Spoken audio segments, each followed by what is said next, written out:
na sinasabi ng anak ninyo na nag-usap sila ni Mr. Feldon at ang sinabi niya, Sir Feldon, we talk. You said you promised that you will release my daddy according to the GCTA for which he was qualified. We believe by that my daddy will be among those who will be released. Can you play it?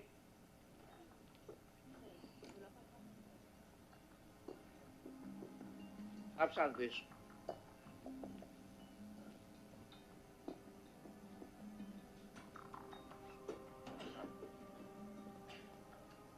Actually, nagtataka nga kami. Kasi, noon na, release na. Kasi nagpunta kami, that was August Tuesday. 20, may tumawag sa amin, nakasama daw at may-release order na. So, syempre kami, masaya. At makakalabas for almost 26 years na bang nagdusa ang daddy ko na nangulong na wala namang hindi naman yung ginawang kasalanan. So, masaya kami. So, after that, nagpunta kami sa Muntinlupa para sundin na siya. Para So suddenly, parang nag-iba yung tema. Hinold. So, nagtataka kami, bakit may release order na, hinold ang pagpapalabas ng father ko. So, that's a big question. Bakit? May nagsasabi na talaga. Nag-fingerprint na. May na-fingerprint na, na-mark na for release. Oo. Nagtambay na rin siya. Oo. Then suddenly, kinausap na namin Bureau Court, even Sir Paildon, na Director Paildon na talagang kasama si Mayor Sanchez sa 11 inmates na makakalabas. 11,000. 11,000. Yeah. Ano pong sinabi ni Director Paildon nung tinanong niyo po bakit hinold? First in, first out daw po eh. Yung queuing daw, first in, first out. Kung sino daw yung nauna, siyang unang pumasok at yung unang lalabas. Nag-iba lang yung timpla kay Director Feldon. Pero doon sa pagdating namin nung day mismo noong 20, yung mga ibang official, pinakongratulate na kami. So, meaning nun, alam na talaga sa buong bilibid na lalabas na yung father namin. Biglang nagbago nga eh. From DOJ, Supreme Court, nung una, sabi nila, kasama si Mayor Sanchez. Pero lately, ito, kung sino-sino ng mga nakikialam na. So, ang amin naman, bilang kami naman yung pamilya, of course, kung you want to know kung ano talaga ang pagkatao ni Mayor Sanchez, why don't you go to Calawang, Laguna? Istigahan nyo kung anong pagkatao po namin, kung ano pong pamilya meron kami. So, anong reaction niyo nung first ever interview ni Paildon? Sinabi niya na, ay baka hindi pala, may possibility na hindi siya talaga kasama. Of course, syempre, nasya kami. Kasi nung unang pag-uusap namin, kasama daw makakalabas nga si Mayor Sanchez. At Within 2 months. Within 2 months. Pagkatapos, medyo nag-iba na nga ang, I don't know, kung na-pressure or something, kung may behind that, kung talagang ayaw lang talagang palabasin ang father ko. Kay Sir Paildon, Sir, nag-usap po tayo. Sabi niyo, nangako kayo na palalabasin niyo ang daddy ko dahil according to GCTA, na isa sa mga kasama ng at qualified naman po siya. Sana naman po naniniwala po kami sa po ng pamilya na makakasama po at makakalabas po ang daddy ko. Alright? It speaks volumes. So, parang alam nyo na lalabas, di ba? Sinabi nyo pa, congratulate na kayo nung pumunta kayo doon. Tama? Nung 20 po. 20. August 20. 20 ng gabi kayo pumunta kay Mr. Feldon, right? Hindi po. 20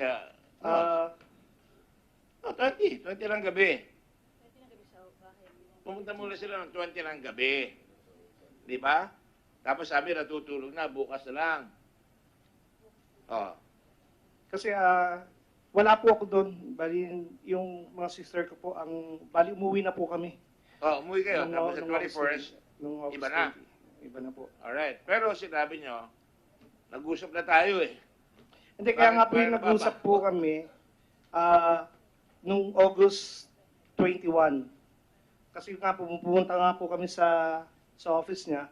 And then, mingi po kami ng oras para makausap po at para tanungin, i-clarify about po sa father ko. Ang sabi nyo dito, nagpunta na kayo Karakaraka, masaya na kayo, at sabi pa ng isang kapatid mo, ay dadalhin namin sa kanyang favorite restaurant, Japanese restaurant, at magpapatingin siya sa mata. That means na ang pamilya nyo alam na bago natin ito, nalalabas na siya. Kaya lang nausyame, di ba? Apo, because of na-preempt po, kasi alam niyo naman po ang social media, ay ang bilis, kagad, high-tech na kasi.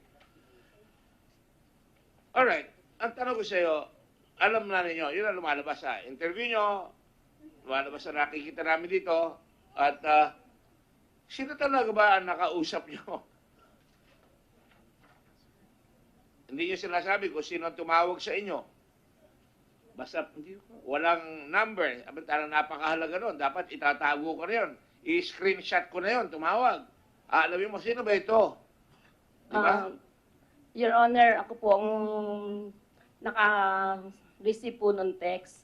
Ang mga anak ko po, nung na-receive ko yung text, natuwa ko. Siyempre, oo. Siyempre, tuwa ko po, nalalabas na yung asawa ko. May nak-text po sa akin na gano'n. Kasi knowingly, a week after that, before that, nakapagpalabas na po sila ng almost 200 under that Republic Act 10592. So, ang pakiramdam nyo, bakit sila nakalabas, kami rin dapat makalabas. Opo, Tama. kasi Tama knowing yun. po na gano'n, kasi di may nak-text po sa akin, ganito po, explain ko po sa inyo. Ma'am, baka lumabas na ho si Mayor ngayong hapon. Sino sabi? Yung nag-text sa amin. Ma'am, baka lumabas sa hapon. Di sa tuwa ko, sabi ko sa mga ano ko, Tama, hindi mo sinagot. Sino ba ito? at sinagot ko, ito ang sagot ko, are you sure? Sandali lang po. Are you sure lalabas na si Mayor? Eh, pumunta na lang po kayo sa Bilibid to clarify things. Kaya tinawagan ko lahat ng mga anak ko, kasi nga, para ho malaman kung talagang lalabas na ho ang asawa ko. Kaya ho kami napunta ng Bilibid po ng that day, ng August 20, to clarify things. Kasi wala pa ho kami nakikitang release paper eh. Kasi sinabi lang sa amin, lalaya na. Di syempre, knowing ho na before that incident, may pinalabas na, baka ho yung asawa ko ho talaga, lalabas na rin. Opo. Alam nyo, huwag kayong magkukuha sa amin, dahil ginagawa lang namin ang tungkulin namin. Recital of events yung sinasabi ko eh. Ang dating sa amin dito, pati kay Senate President Soto, narinig ko nag-comment siya, at si Senate Dillon, at tinanong na kayo, para may usapan na lalabas na talaga kayo. Wala No, po, Your let me just Honor, finish. wala po. Alam mo, you can say that to me and all that, no? But sinasabi ko lang, ang ayaw namin na ito ang batas na hindi lang maiiwan sa ilang mga tao, isang tao, ang magpapalabas tapos parang goma, urong-sulong. Very hurtful, sasabihin sa'yo, lalabas, tapos darating kayo, hindi lalabas. Talaga po. Very hurtful rin doon sa victim na palalabasin at matutuwa sila. Mabuti lang, hindi pinalabas si President Duterte.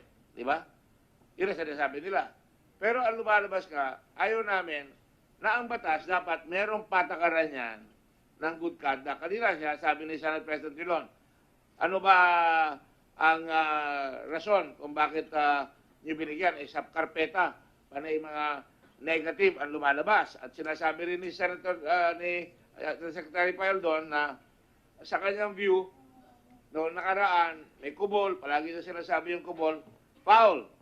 Alam na rin natin na hindi pinayagan ng Board of Pardons and Parole. Kahit na lumapit na si Imelda Marcos, lumapit na si Secretary Panelo at iba pa, hindi pa rin pinayagan. Pero bigla na lang, hindi ko maintindihan, Yusek Paildon, hindi namin maintindihan dito. Bakit noong 20th, pinalaya mo, tapos 1:30 later, 1 hour later, binawi mo, nung gabi, nagkita kayo, the next day, nakapagtakap ka ng text on the 22nd, not on the next day, at hindi mo rin sinabi kay Jenny o sa text ba yun, kay Senator Go, nag-text mo sa kanya, Mr. Senator? Oo. Tumawag. At hindi mo naman sinabi sa kanya, sabi mo na, nagawa ko na yan, tapos na. So, huwag na kayo mag-alala. Hindi ko na palalabasin. And that's big news For them, it is the President of the Philippines. Yung Commander-in-Chief saying, sabi, hindi na namin papalabasin. Gusto niya, huwag na lumabas. Dapat sinabi mo kagad, hindi na papalabasin, boss, in order ko na. Pero ang sagot mo sa mga Sanchez, first in, first out, 2 months, lalabas na, at if he does good conduct discharge, kanta lang 2 days before sinabi mo na lalabas siya. So, yun ang summation. No? Now, let me just go to another topic. So, ang tingin ko, hindi nyo maaari sa amin, Mrs. Sanchez, at saka Anne Marie, no, lahat kayo. Alam namin gusto nyo mailabas ang tatay nyo, pero dapat nasa lugar, di ba? Hindi namin maalis na baka nag-usapan. Dahil ang delikado rito, hindi lang para sa tatay nyo. Sa dami-dami na lumabas, 11,000 ikanyo, kung isa lamang ang magpapalabas na walang checks and balance, maaaring magkaroon ng maraming kasunduan. Kanina pa ako kinakalambit dito ng Senator Soto. Sabi niya, sino yung mga kausap nyo doon sa loob ng Muntinlupa na sinasabi sa inyo, lalabas na, congratulations. Sino yung mga yon? Hindi, tumawag, ayaw na sabihin, hindi na sinasabi. Pero pagdating sa Muntinlupa, nung pupunta kayo, ma'am, congratulations, lalabas na si Mayor. Di ba totoo, sinabi niyo yan? Actually ako po, nung hapon ng August 20, nung pagdating ko na nakita ko yung iba kong anak na sina Anthony Colyon Sanchez, sabi ko, ba't andyan pa kayo? Sabi mo, inaantay ka namin kasi wala naman lumalabas pa eh. Sabi mo, lalabas ng daddy. Sabi ko, sige, pupunta na lang ako sa office, ika-clarify natin. Kasi siyempre, Your Honor po, Ma'am, excuse me po. please. Ang tanong ko, very simple. Here, in an investigation, lahat kami may oras no? Pati chairman. Nahiya nga ako sa kanila dahil pinipreso ko ito. Pero ito, tanongin ko sa inyo. Sino yung mga nakausap nyo sa piitan o sa preso ng mga tao? Sino pa mga tao sinabi niya, congratulations, lalabas na. Sabog na sabog yung balita, lalabas na. Kasama na siya doon sa papalayain. Yung sinabi ko kanina. Ang sa akin po, ako nagsalita ng congratulations. Pumunta po ako directly sa office po ng record section. Let me ask your son. Sinabi niya, pagdating namin, kinokongratulate na Kasi kami. hindi po ako ang nagsalita nun. Hindi siya nga. Yung anak mo. Sino ba ito ba? Si Anton, Hindi, pagdating niya, sabi niya, kinokongratulate na kami, masaya-masaya kami. Di ba?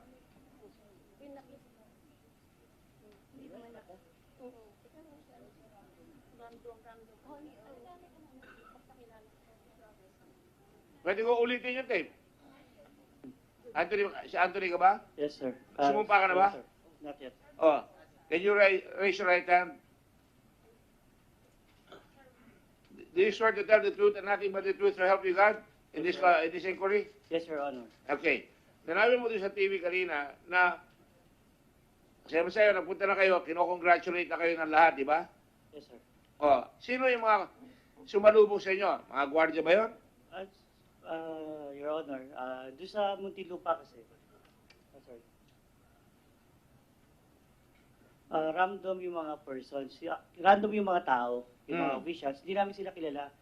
Then siguro nare-recognize lang nila kami kasi 26 years na kami dumadaan. Alright, let me pause here for a while. Lahat kayo nag-aaral sa London? Sino nag-aaral sa London sa inyo? May Ikaw, saan ka nag-aaral, Iho? Montessori. Ha? Letran Kalamba, graduate. Excuse me? Letran Kalamba. Letran, Kalamba. O, nag-aaral rin kami ni Senator Soto sa Letran, di ba? Dito lang kami sa Intramuros. Yung si Ann, saan ka nag-aaral, Iha? Ave po, Your Honor. Ave, saan ka nag-aaral? Ave Maria, sorry. Oh, Ave Marie po. Letran Kalamba din po, Your Letran. Honor. So, si Alan, nag-aaral ka sa London. College or high school? High school po. College. So, lahat kayo, I think, high school. Saan ka nag-college? Sorry. 1990, I was graduated at Letran. Letran. O, Arriba Letran na yung lahat, no? Yeah. So, Riba. kung ganon, nakakaintindi kayo na nilalaro kayo o may nagsasabi sa inyo, dapat pagtatanong kayo. Sinabi mo, bakit ngayon? Sabi mo, hindi. Yung sinabi mo doon sa kwan, Mr. Peldon, nag-usap na tayo. Ang linaw nun, exact language. Nag-usap na tayo. I will even quote it for you. Ang sabi mo, Sir Paildon, we talk. Nag-usap tayo. You said you promised that you will release my daddy according to the GCTA for which he was qualified.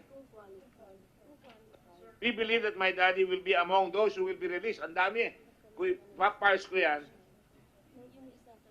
sinabi mo, among those who will be released. So may information ka, ma-release ang marami, kasama na siya doon. At sinabi mo, qualified sa GCTA. Sinabi mo rin before that sinabi niya sa iyo, you will release my daddy. Sa interview. Sabi pa rin, bago yon, Sir Paildon, we talk, nag-usap na tayo. Oh, you're all reasonably well-educated. Ano ibig sabihin nun? Pinasyal ba kayo? Pinasyal ba kayo ng mga tao? Pinasyal ba kayo ni Director Paildon? No, sir. Ano, Sir, nakuryente kayo lahat? na-misinterpret lang po kasi nung sinabi po ni Sir Paidon, kung qualified po ang father ko. Yun ang script. Mm. Umalis ka na doon sa script at sunog na yung script eh. Mm. Yung script na yon, kung qualified, paulit-ulit yan. Pero sa mga sinasabi nyo, malinaw na lumalabas ang na mayroong prior information. Wala po. Oh, sige, alright. I will not hold you to that because I don't want you to be involved with false testimony, no? I will now, with the permission of the group, just para andito si Secretary, I just want to say this. Ang dami kong reaction na kukuha na parang, and I'll be frank, and to be transparent, you're a dear friend. I consider you a good friend. But I am also duty-bound to react, being a representative of our people like the others here. Ang hindi na maintindihan, even lawyer friends of ours, is why don't we go to legal brinksmanship here? Sure, we know the law, we know the rules, no? Na-release ito mga tao ito, and there are decided cases, one of which was cited by Senate President Ridon. Sorry, I keep going back to the past, no? To me, he's always a Senate President. And although we have a new Senate President, pagka you never lose that title. Having said that, meron people versus Aquino, meron people versus meron pa isa. City Warden of Manila versus Estrella. Na nagkamali sila, nagpalabas. Binawi. At ang rason, common sense para maintindihan tayo ng tao, mali yung pagpapalabas eh. Therefore, pwede mong hulihin yan dahil hindi niya natapos yung sentensya niya. Hindi niya natapos yung sentensya niya. So, I don't care if it's 11,000 or 1,914. To me, the attitude of the Department of Justice, because I can go back, no, and I will go back, should be hulihin lahat yan. Sir? As I stated yesterday, I know you're very careful. yes, We were very competent but very careful, which is good. But on the other hand, sumasabog ito sa bansa eh. Galit ang tao eh. So, kailangan may malaman tayong mangyayari. Yeah. Go ahead. we just wanted to do first things first. And the very first thing that we really wanted to do is to review and make the proper amendments to the implementing rules and regulations to make the legal basis very clear before any specific action, practical action is taken. It's just a matter of priorities. We know what we are going to do, but we want to lay the legal basis for doing so. That's why we are reviewing this implementing rules and regulations and the guidelines so that we'll have something to bank on when we do the practical thing that needs to be done. That's why I said you're very competent but very careful. We knew that yesterday. You were holding your punches. And I just want to assure those who watch, ang dami nanonood, kung anong gagawin. May gagawin kayo, right? Is that clear? Of course. Yes. Mr. Chairman. Kasi, sige, go ahead. Senate President Soto. I yield to seniority. Thank you, Mr. Chairman. Just while you're in the topic of the DOJ, we'd like to ask Secretary Guevara to check on their records when the draft of the implementing rules and regulations of the GCTA was being made, did the DOJ consult the Congress, particularly on the intent of Congress when they drafted the law? This was done during the time of Secretary De Lima, no? And DILG, Secretary Rojas. Sila nag-draft ng IRR. Do you have records when it was presented to the DOJ that proves that you consulted Congress? The law was enacted in 2013, and in less than that law, Mr. Senator, actually directed, there was a provision in the law that actually directed the Department of Justice and the Department of the Interior and Local Governments to come up with implementing rules and regulations. And within the year that followed the enactment of the law, the DOJ, then headed by Secretary De Lima, and DILG, then headed by Secretary Rojas, came up with the implementing rules and regulations. Quite unfortunately, we would not have any records of anything that would tend to show if there was any question about the interpretation of the provisions of the law. Neither do we have any records of anything that would show that the DOJ and or the DILG took it upon themselves to clarify with the Congress what was really the intention insofar as those convicted of heinous crimes were concerned. We do not have any records whatsoever. Well, just in case, no, para lang. Excuse me, I would just thank Mr. Jimenez for coming here. Anyway, the BACC is still here. Thank you very much. Para doon sa mga nanonood lang sa atin at nakikinig sa inyo, no, at inaalam din, marami nagtatanong kung ano yung IRR. Ito po yung nag-i-implement or yung implementing rules and regulations ng mga batas. Kasi lumalabas, kung hindi nangyari itong mga events na ito, hindi natin makikita agad. Ngayon, na apparently, pag tinignan mo yung IRR, which is yun ang ginagamit ng dahilan ng mga naglalabas nitong mga DPL o PDL. The intent of the legislators, who are some are incumbent senators of the president, were not carried out by the IRR. Nagkaroon ng iba eh. Di ba? Nagkaroon ng ibang interpretasyon. So, baka panahon na ang committee natin ay pag-aralan na tigilan na natin yung IRR, linawin natin yung mga batas natin. Di ba? Sapagkat ang nangyayari, gagawa kami ng batas, i-interpret ng executive. Gagawa sila ng sarili nilang interpretasyon. So, at this point, although yesterday, Senator Lacson and Senator Gordon filed a bill repealing 10592. Binubura namin niya, kumbaga sa madyong tao ba na mesa? Para balik tayo sa dati, revised penal code. At lumalabas naman, illegal ang pagkaka-release doon sa iba at may action na kayong gagawin. Kaninang umaga, nag-uusap uli kaming tatlo na nag-file nun. Meron kaming mas mabilis na action na naisip, and so I would like to suggest to the committee that instead of a repeal right away, we either recall or repeal or amend the IRR. Ask the lead agencies to do it again. In the meantime, the law is still there. DOJ, DILG, ayusin ninyo to and carry into the IRR the intent of the legislators. Ang intensyon talaga ng mga legislator nung pinapasa ito, tandang-tanda ako si Senator Miriam Santiago noon, ito'y ginawa para doon sa mga tumatanda na magaganda naman ang behavior at may mga sakit na magaganda ang behavior para rin ma-decongest ang NBP. Hindi para makinabang yung mga kung sino-sino na ngayon napapagbintangan at di maiwasan na mapagbintangan tuloy yung mga opisyal ng Bureau of Correction.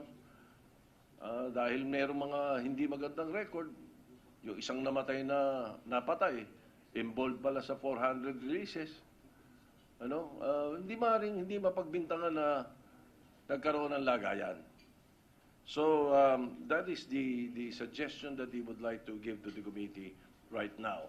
Now, just a very small point in the case of Mrs. Sanchez, if you don't mind, Mr. Chairman. Kasi sabi ninyo, at sinabi ni Yusek Paldon, sabi sa inyo within 2 months siguro, naintindihan natin yon, parang pampalubag loob yun eh. Yun ang intindi ko rin, pinapalubag lang ang loob ninyo eh, nung binabawi Ngayon, ang masakit doon, paano naman din yung kalooban nila Sarmenta, nila Gomez, di ba? Meron ding nararamdaman yung mga yun eh. But yung hiningi po namin yung telephone number ninyo, hindi naman po namin gustong i-violate yung privacy ninyo. We're merely trying to find out who would know about the release na alam ang telepono nyo. Yung ba telepono nyo po ba, prepaid o postpaid? Your Honor, it was prepaid. Prepaid.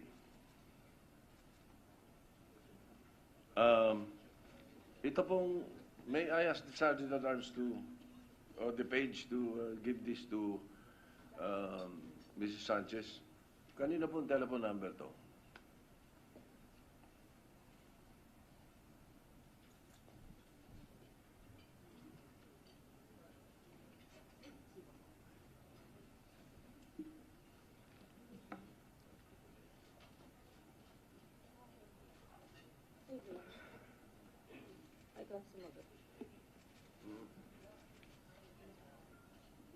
Your Honor, sa akin po itong number na to.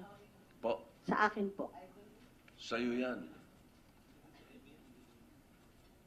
Alright, we'll keep it in the records at hindi ko naman ilalagay. Kaya hindi naman namin po hiningi sa inyo on record yung number. Kaya hinihingi lang namin at ilalagay namin sa record ng committee. Makakatulong po yun doon sa records namin. Ngayon, finally, again, my call to the DOJ, the NBI. Sapagkat kagabi at ngayong umaga, may nakarating na nga sa akin na tinatanong ko kasi yung pagkamatay ng si Traya. Apparently, this fellow facilitated the release of 400 PDLs confined in Abuyog Penal Colony. And he is a native of Abuyog. Doon daw sa NBP, inaayos ni Traya yung mga release.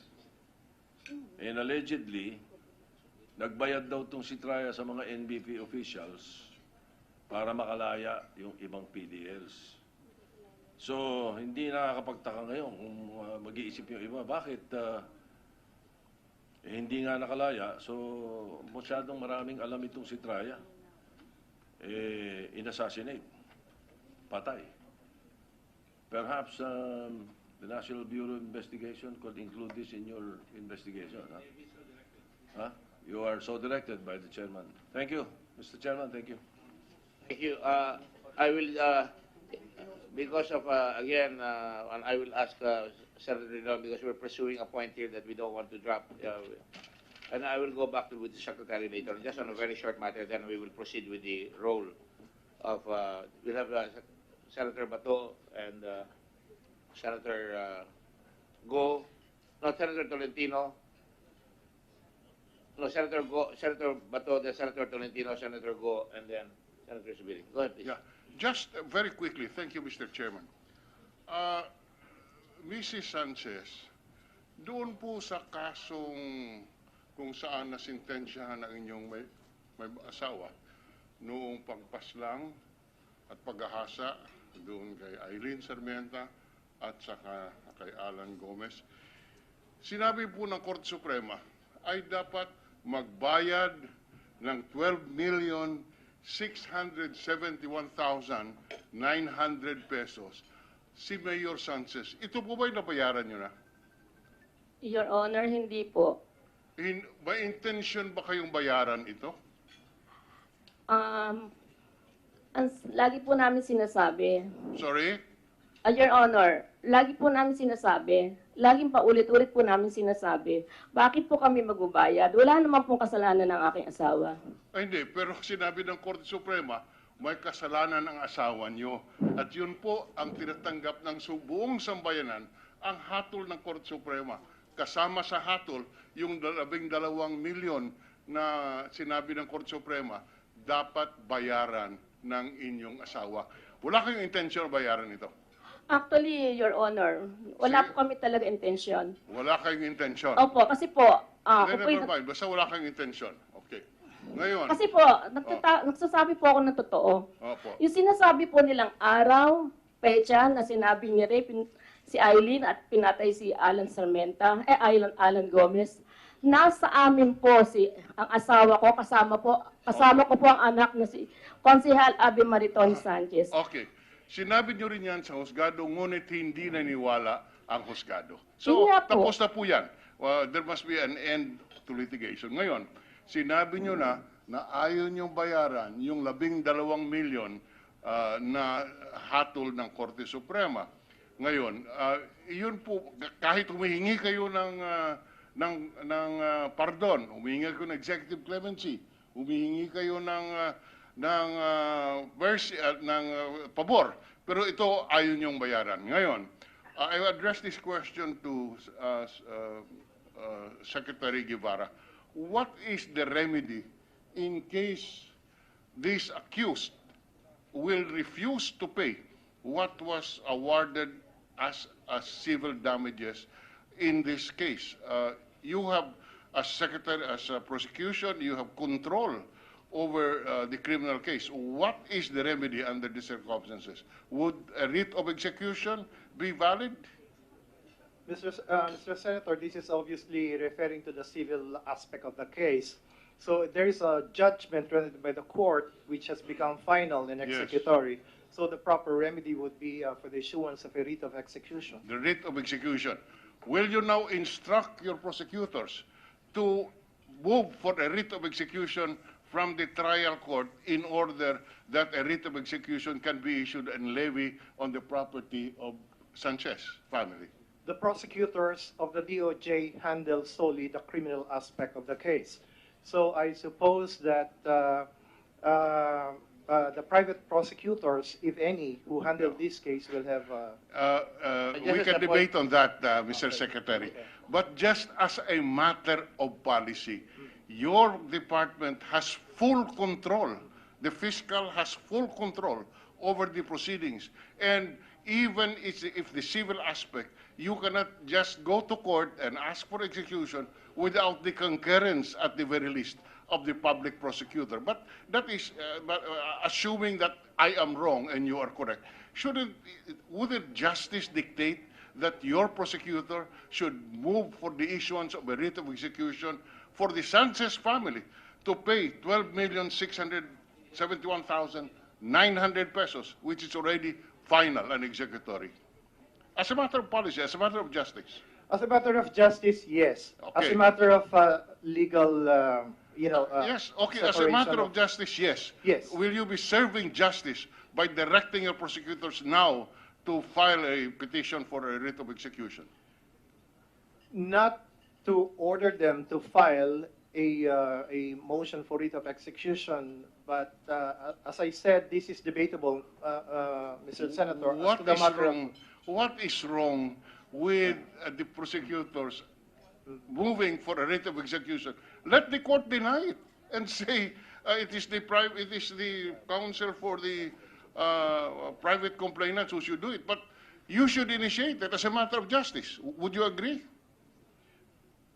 We can try doing that. Of course, we know the possibility that the Fine. court may Yes. ask legal standing, may question legal Yes. standing, but we may actually do that. Or Yes. we may assist the private counsel handling the civil aspect of the case. That's the best that we can do. But if the suggestion is in the interest of justice, may our prosecutors take upon themselves the matter of prosecuting, in a certain sense, the civil side of the case, then so be it. And let's leave it to the judge. Yes, We can do let's so. leave it to the judge, leave it to the family of Sanchez to oppose the application of your prosecutors. But we should take the initiative to deliver justice in this particular case because it is so unjust that here is Mayor Sanchez who is asking for clemency and who refuses to pay 12.6 million pesos. Would you agree with that? I just have a little problem, Mr. Senator, about this issue about execution. Because this case was decided way back in 1993, March of 1993, and affirmed in 1999. And there have been many justices of the department, secretaries of the Department of Justice who should have taken this step long ago. Yes. Why? Because there is a prescriptive period for execution of judgments. Sige. Based on judgments, you have a period of 10 years within Yes. which to enforce it by action. Okay. 5 years by mere motion. So it's really up to the people who were handling this case before, long before, not now, because there is a prescriptive period to do so. Mr. Secretary, why don't you let the court decide on the prescriptive period? Why don't you let the Sanchez family oppose a writ of execution on the ground that it has prescribed, but at least to show to the people that we are after that we are consistent in our pursuit for justice, initiate a writ of execution, an application for a writ of execution with the court, and leave it to the court, leave it to Sanchez, leave it to the Supreme Court to decide as whether it is valid or not. Would you agree? We can do so. Thank you. Mr. Now, Senator. The point is well made, and we agree also here. huh? Strongly, sternly. Now, just one more point. You know, in the last two hearings, doubt has been raised as to whether or not those who are guilty of heinous crimes are eligible for good conduct time allowance.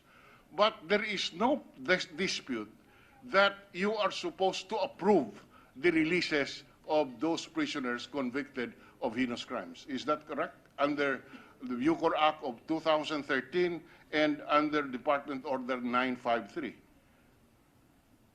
If we go by the provisions of the Bucor Act, there is nothing there actually that provides that the final approval for the release of a person who has served his sentence has to go through the Department of Justice for final approval, because it's very clear in a particular provision of that law that it's the chief of the Bureau of Corrections who will have the final say on the approval of a released person based on the expiration of his sentence.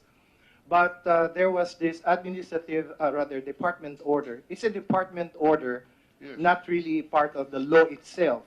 That somehow modifies it by saying that if the person to be released was not sentenced to reclusion perpetua or life imprisonment, then the chief of the Bureau of Corrections would approve the release of that PDL. However, according to that department order, if the person was sentenced to reclusion perpetua or life imprisonment, then the matter will have to be brought up to the attention of the Secretary of Justice, who will have the final approval. But that's by virtue of a department order only. Now, whether that department order has been modified, amended, or revoked, that has been the subject of our discussion yesterday, and there has been some suggestion that there was an exchange of communications after 2015 that would somehow revert to the original arrangement of just delegating the matter, even that matter about persons sentenced to reclusion perpetua or life imprisonment, to the chief of the Bureau of Corrections. But as I said, we have not seen such written communications Yes. to that effect. Now, under Section 8 of the Bureau of Corrections Act of 2013, it says, the DOJ shall retain the authority over the power to review, reverse, revise, or modify of its regulatory and quasi-judicial functions. Interpreting this particular provision, Department Order Number 953 specifically states that the authority of the Director General of the Bureau of Corrections to release national prisoners shall not apply to prisoners, inmates sentenced to life imprisonment or reclusion perpetua or high-risk inmates whose release due to expired sentences shall only be implemented upon the prior approval of the Secretary of Justice. This means that this is the standing interpretation of your department on how Section 8 of the Bucor Act of 2013 should be interpreted. And unless you revise this, Mr. Secretary, this is what the procedure that should be followed. And failure to follow this procedure is an improper release of prisoners sentenced to life imprisonment. That is a view that I am submitting to you, Mr. Secretary. It's up to you to consider it or not, but I believe that that your interpretation of the Bucor Act of 2013, as found in Department Order 953, unless revoked, is binding on the department, and therefore the release of Sanchez and of the Chong sisters' murderers should be subject to your approval. That's all we're saying. We are submitting that so that we can have justice, we can pursue, we can implement this justice system properly. Thank you, Mr. Chair. For the record, I think in the case of Peñalosa, inattach na ng ombudsman yung properties nila Sanchez. Are you aware of that? In fact, I think about 22 properties or 12 properties. Kay Peñalosa yun, ha? That's an same ombudsman. party. Ombudsman case, I suppose. Yes, Yeah, well. Pero ang point nga ni Senator Dillon, and I agree with him, is that why will we leave it to the family to pursue it, sila Sarmenta o sila Gomez? Napatayo yan. Imagine 26 years na, hindi pa nagbabayad. Hindi naman tama yun. Di ba? Eh nakakalakad nga yung ibang mga preso. Hindi ko na sinasabi si Mr. Sanchez. Yung mga Chinese, nakakalakad. Tapos pag nakalabas, where the families are caught holding the empty bag without even to the Sarmentas and the Gomez, they're not really hot na hot sa pera, but at the same time, simple justice dictates that we should get them. And I would like to, I was going to ask you that as some of my final questions, and I support Senator Dillon on that basis because it's here on my notes. Finally, I just have to say a few, with the permission of Senator Tolentino. We already cited several laws, several cases involving release, including former Congressman Alosos. She was given clemency by President Macapagal Arroyo, but binalik siya because hindi kompleto yung service of sentence. Mali ang computation. Mali ang computation. So, I think we should really aggressively pursue that we lasso all these people na pinawalan because that's a slap on the face of this country. And I know you're gonna do that. Knowing you. Pero kailangan lang, meron mga talagang, they become very antsy. The other point I'd like to make, and again, this is not a criticism but a comment, bakit kailangan natin hintayin pa ang Supreme Court? In my point, should we arrest everybody and let them file a case in the Supreme Court if they want to? Sa akin talaga, ganun eh. Yun rin ang point ni Senator Dillon. The family doesn't even want to pay for damages. Let us not punish society. We should not be idle and let these persons charged with heinous crimes be in society because we have a fear that the recall will be an ex post facto law. I don't think so. I mean, talaga, yun ang sinasabi ko kanina, legal brinksmanship, sir. Hayaan mong demanda sila, huliin natin sila, magdemanda sila. And so be it. Huwag natin ipasa sa Supreme Court yung decision dito. And that's my plea. And of course, I know and I trust in your capability. I know that you have a plan. I can see it, no? But hindi lang siguro masabi dito.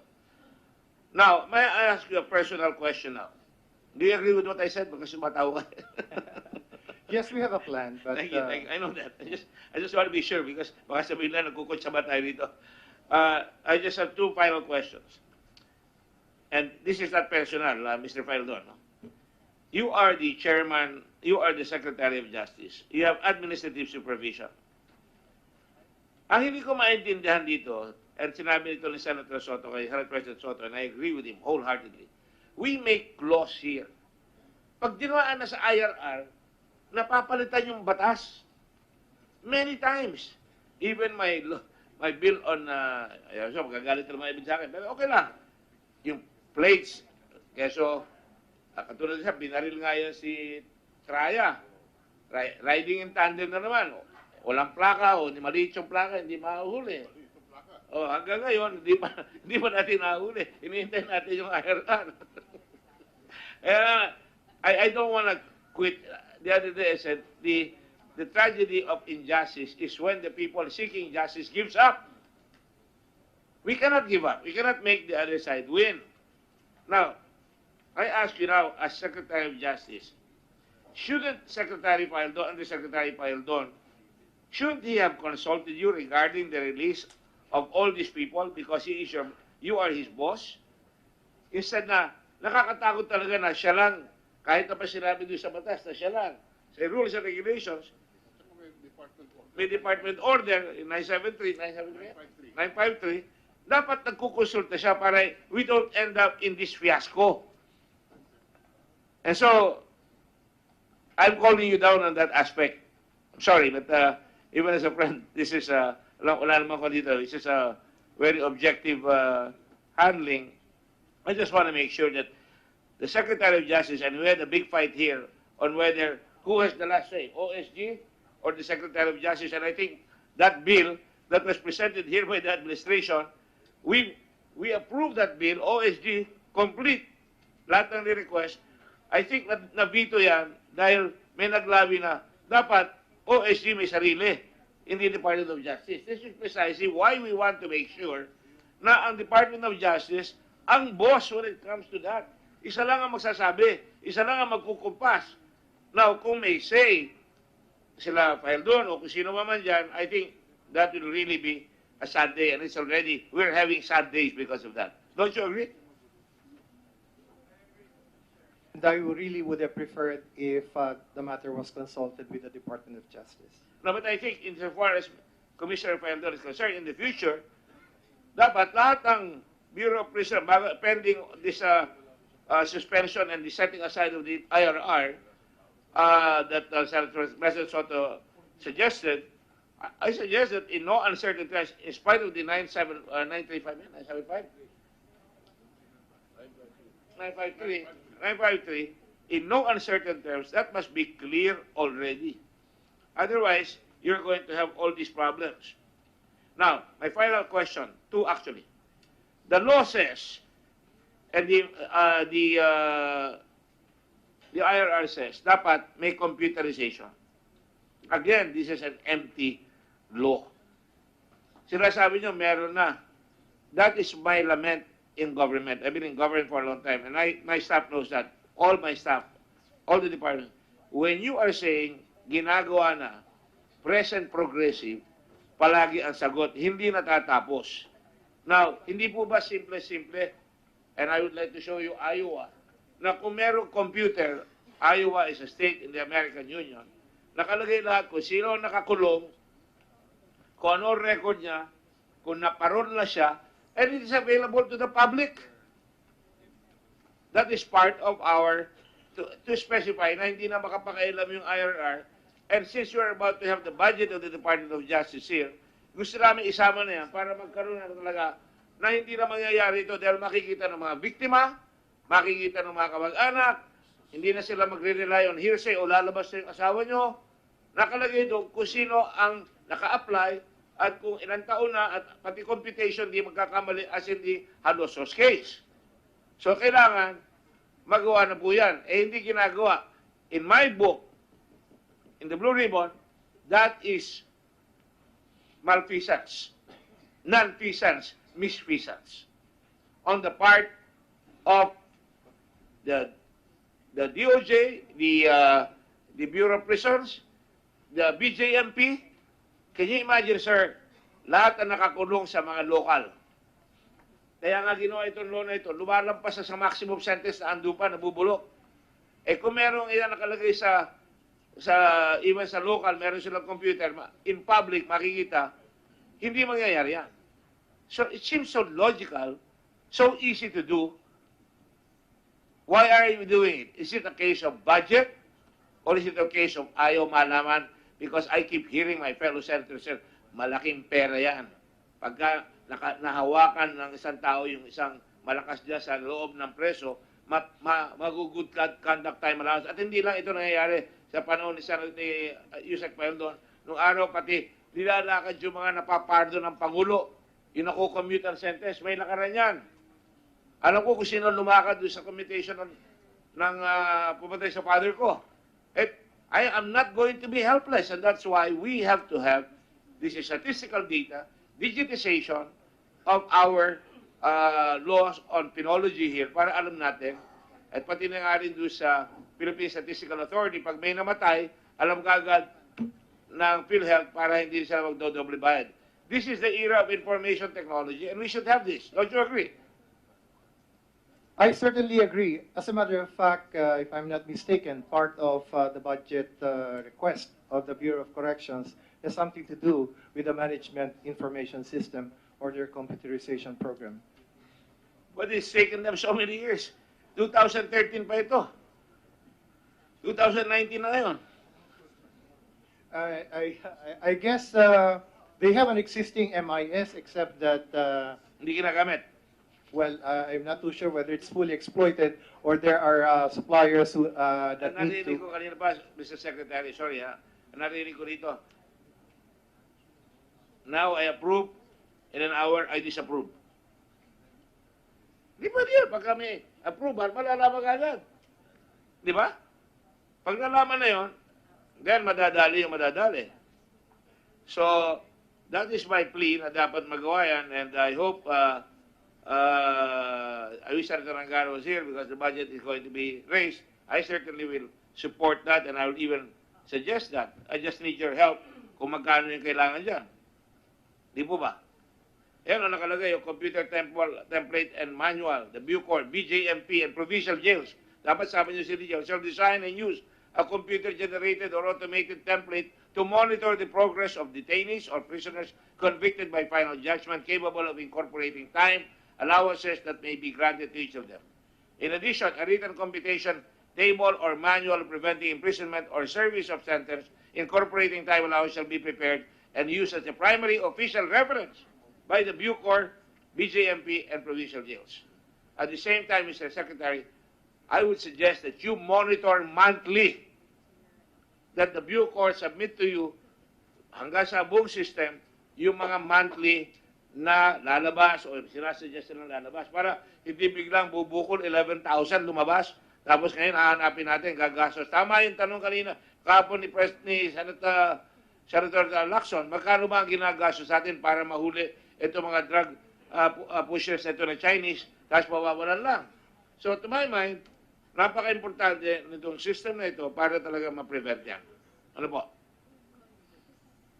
Now, is there any reason why we should not charge Bucor, BJMP, and provincial jails for malfeasance or misfeasance and nonfeasance because of your failure after 6 years not to be able to do this computer system? Undersecretary Peldon, do you have an answer? Or does Secretary have a better answer? Well, to be frank, Mr. Chair, I really am not very sure about the state of compliance by the various agencies mentioned in the law regarding the provision on computerization and digitalization. So I cannot really answer the question of whether there is basis to charge them with malfeasance or misfeasance. It really all But depends that on... is what we're going to decide here. But you obviously know that this is vital. Para hindi tayo Yes, nanguhula. there is no question that this provision of the bill is something of the law, is something that should really be implemented to the fullest, because that will eliminate a lot of human interaction when that system is in place. As you know, there's every effort being made by the Supreme Court, and I commend them to computerize. Di ba?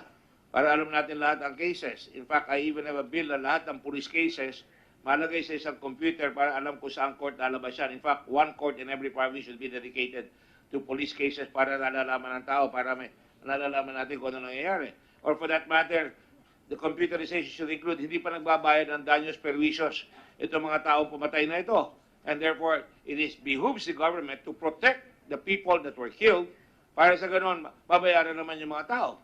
Di ba? Nakita ko, merong 195,000 for judicial fees, pero may 3 million kada pamilya na Sarmienta at Gomez do sa decision. So, I just want to make those points. Do you have an answer, Mr. Yusek Meldon?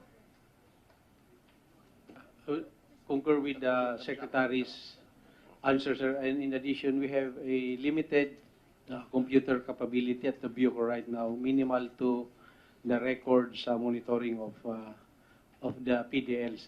As simple as when you want to generate the data of the PDLs, just put the prison number and it can automatically generate. So it's still very limited, not as sophisticated as the one you've just shown, Your Honor.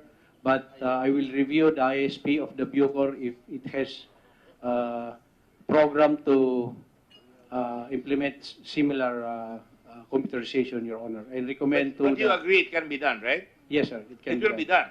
Yes, sir. Right. It can be done.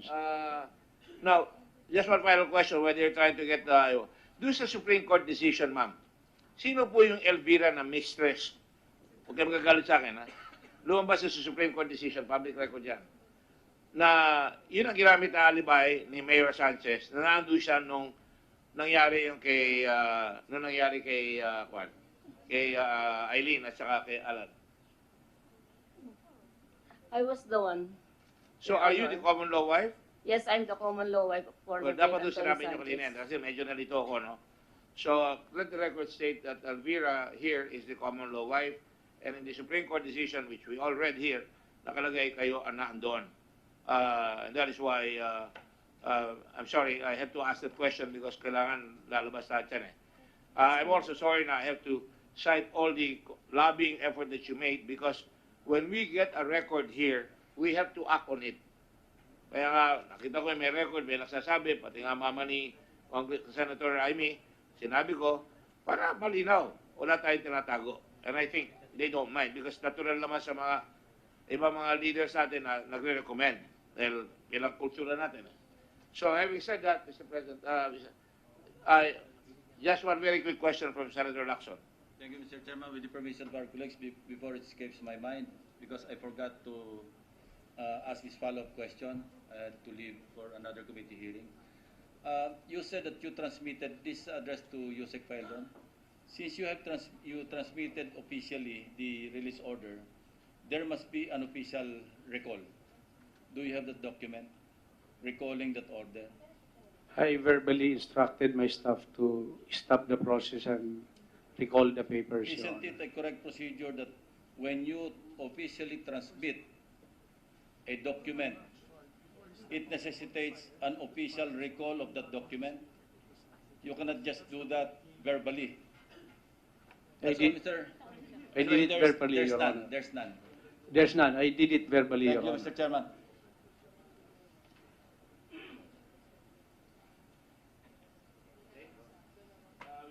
Recognize the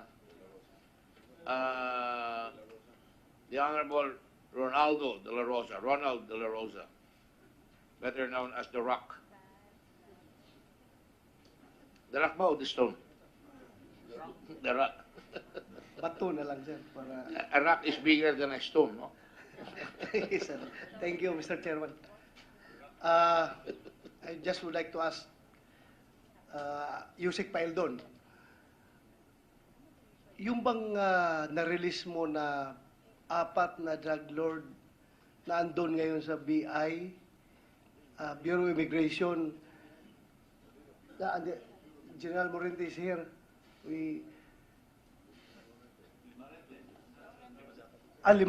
Yung 5. O pati may isa pa galing sa Davao. Wala na, excluding doon sa galing sa Davao, yung 4 lang na nasa BI ngayon, are they coming from Building 14?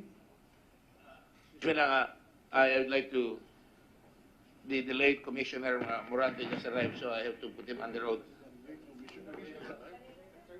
Debate siya dumating eh, kaya Sir, nagbibigay lang ako. Your Basta Honor, definition. we have not received any invitation, Your Honor. Ha? Wala po kaming invitation na It was tanggap. done in open forum. Open yesterday, sir. Yesterday, sila dala sa inyo. That's all right, don't argue with me na. I think, just stand up and, Sir, please raise raise your your right right hand. Do you solemnly swear to tell the truth, the whole truth, and nothing but the truth in this investigation? Thank you, sir. di ko aabot sa BIR eh, kaya inura ko na si Senator Yes, De La Rosa. Mr. Chairman. To Yusik Paeldon, yung bang apat na drug lord galing sa Building 14?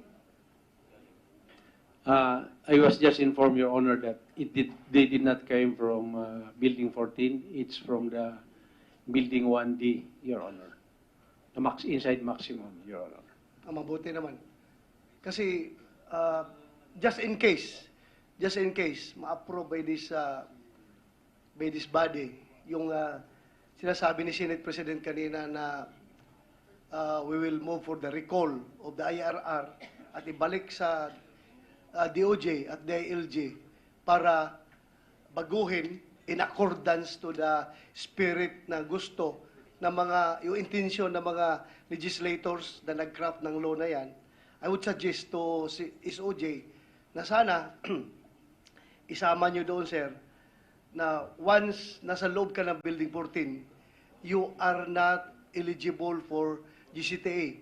Because the reason why bakit natin sila nilagay sa Building 14, dahil yung mga drug lord na yan, they were continuously engaging in illegal drug business, kaya nilagay natin doon para ma-stop yung kanilang ginagawa. So meaning, they are not in good conduct behavior habang nasa loob ng Building 14. Do you agree with me, sir? Kung pwede ba yan gano'n?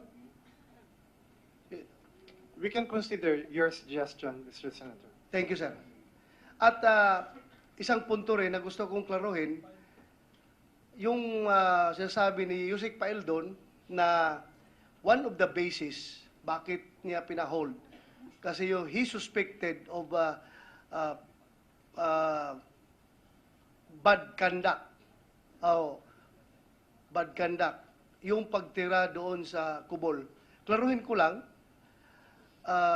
dalawang klaseng kubol dyan sa Bucor.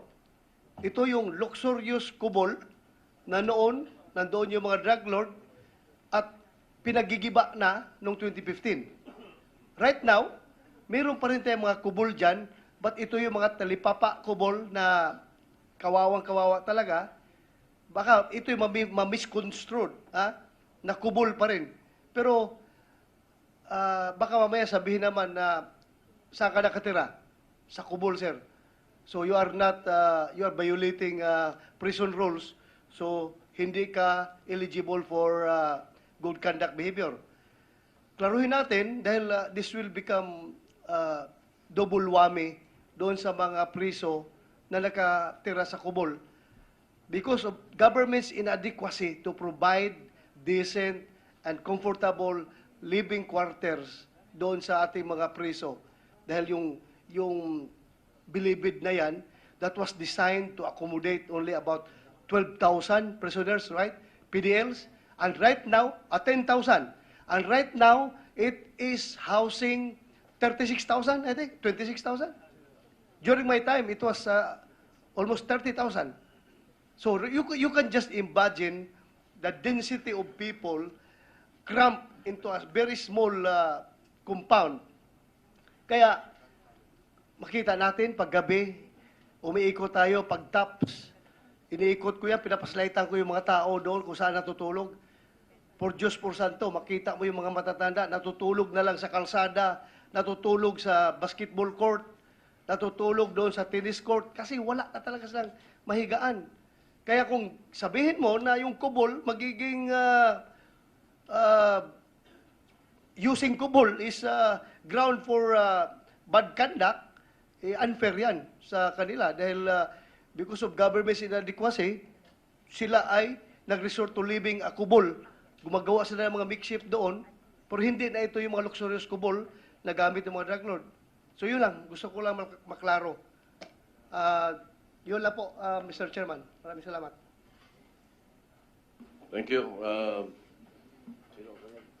Well, precisely that is the reason that I filed the bill um,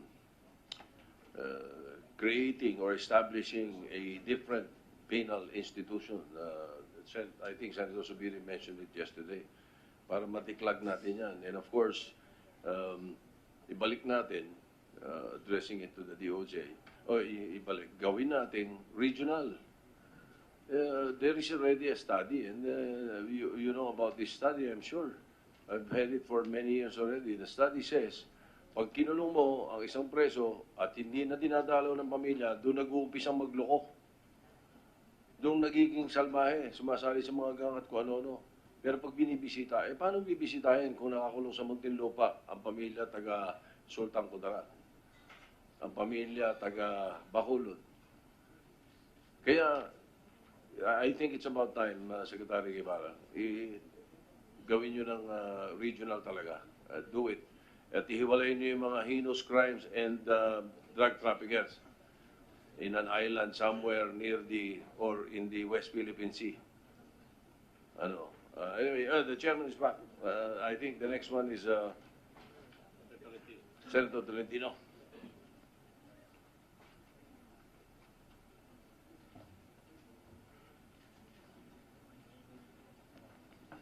Thank you, Mr. Chair. Just to refresh the resource persons' minds here present today, yesterday I asked the Honorable Secretary of Justice to provide us with a copy of the prisons manual, provide this committee. Nabigay na po ba yun? Meron na tayong kopya. This is the prisons manual dated 2000. Meron na po kaming kopya. Ang dami niyan. So, Mr. Chair, the committee is now being provided with a copy or copies of the manual which this representation asked yesterday. Dalawa. So may I ask the Honorable Secretary, when was this amended, if there was an amendment made? Thank you for providing the committee copies.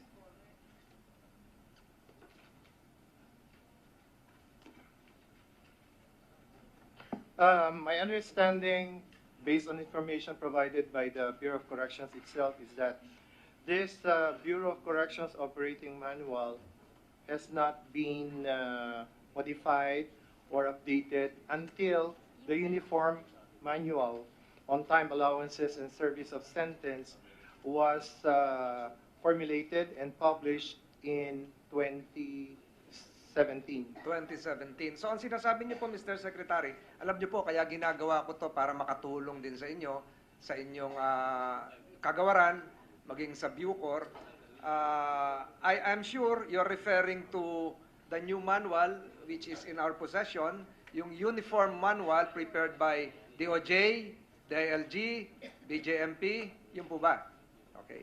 Pero kung titingnan po natin, Mr. Secretary, dito po sa implementing rules sa IRR, circa 2014, na nakalagay po doon sa Rule 9, Operations Manual, and I quote, the Bucor, the BJMP, the provincial jails shall provide and each have their own new manual to guide them in the effective implementation and carry out the mandate of RA 10592 and these rules. Ang ibig po sabihin dito, maliwanag naman, lahat po kayo ay magkakaroon ng kanya-kanyang manual.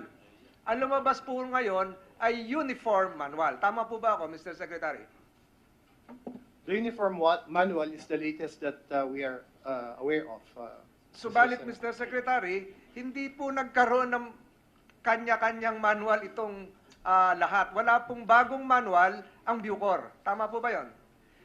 That is correct, Mr. Senator. Ito pong hiniling ko sa inyo, na panahon pa ni Secretary Toquero ay year 2000. Ang ibig sabihin po, hindi po natin sinusunod pa itong implementing rules ng RA 10592. Hindi po ba paglabag din sa batas yun na yung mismong IRR ninyo ay hindi nyo pa pinatutupad? Nakalagay po dito sa final provisions, faithful compliance with the provisions of this rule is mandated, the penalty of 1 year imprisonment, etc., etc. Kaya ko po sinasabi yan, Mr. Secretary, kahapon sinabi ko, with due respect, the Supreme Court decision should have triggered the issuance on an amended IRR. Ngayon, nakita ko, maging yung manual natin luma na. Ito po yung tinatawag nyo sa loob na Blue Book. Kung titingnan nyo po itong Blue Book, alam po ito ni Yusek Faldon, talaga pong luma na. Nakalagay po dito, 2 years imprisonment, etc., etc. At nakalagay na rin po dito yung good conduct time allowance. Paano po natin maipatutupad ng maayos yung batas kung yung maging manual natin ay luma na and outdated? Hindi sang-ayon doon sa batas na binalangkas noong 2013. Mr. Secretary, paano po natin mapapatupad na maayos sa loob kung yung manual natin ay luma? Tama po ba kayo na malaking kakulangan yan? My understanding is that this uniform manual, which came out in 2017, is the guiding manual for the Bureau of Corrections as well as for the BJMP. Yes, but the IRR provides that you should have your own individual and separate manual to guide your operations. That's Rule 9, Section 1. Going forward, Mr. Secretary, alam kong babaguhin nyo yung manual. Babaguhin nyo rin yung IRR para maitama na po lahat ito. Nakalagay po dito sa lumang manual na pinatutupad pa. Hanggang ngayon, ito pa ho yun. Nandito po lahat yung day-to-day, nandito po lahat yung mga day-to-day activities, nandito yung mga gawain ng mga preso, nandito yung gawain ng mga superintendent, etc. I quote Section 2, Part 6, nakalagay dito, who may authorize the release? The following are authorized to order or approve the release of inmates. The Supreme Court or lower courts in case of acquittal or grant of bail. The President of the Philippines in case of executive clemency or amnesty. The Board of Paroles and Pardon in parole cases. And, letter D, the Director upon expiration of sentence of the inmate. Nakalagay po rin dito, I'm now directing this query to Yusek Faldon, nakalagay po din dito, functions of the Director. Number 1 function, the Director shall have the following functions. Number 1, act as an advisor of the Secretary of Justice on matters relating to the formulation and execution of penal policies, plans, programs, and projects.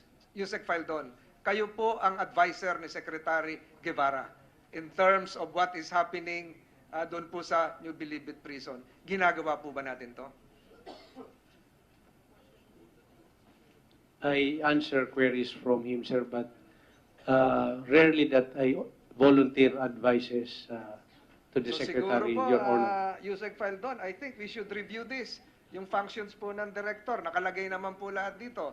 As an advisor of the Secretary, palagay ko po, maganda, panaka-naka, tinetext nyo rin siya, o palalayain ko to si ganito, may problema tayo sa ganito. Nang sa ganun po, maging maayos po yung sistema po sa loob. But let me zero in on one specific item. Yesterday, Senator Lacson provided this committee a copy of a corrections order issued April 8, 2019, relative to the release of Mr.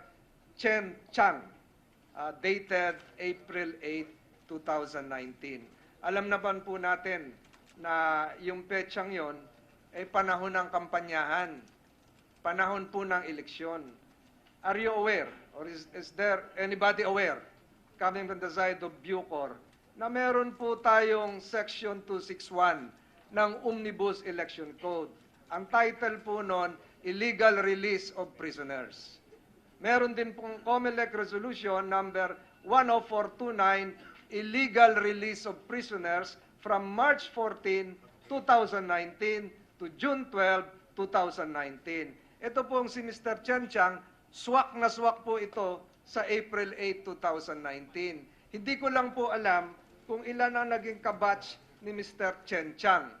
So, aware po ba tayo sa Omnibus Election Code? Kasi very clear that this is in gross violation of the Omnibus Election Code.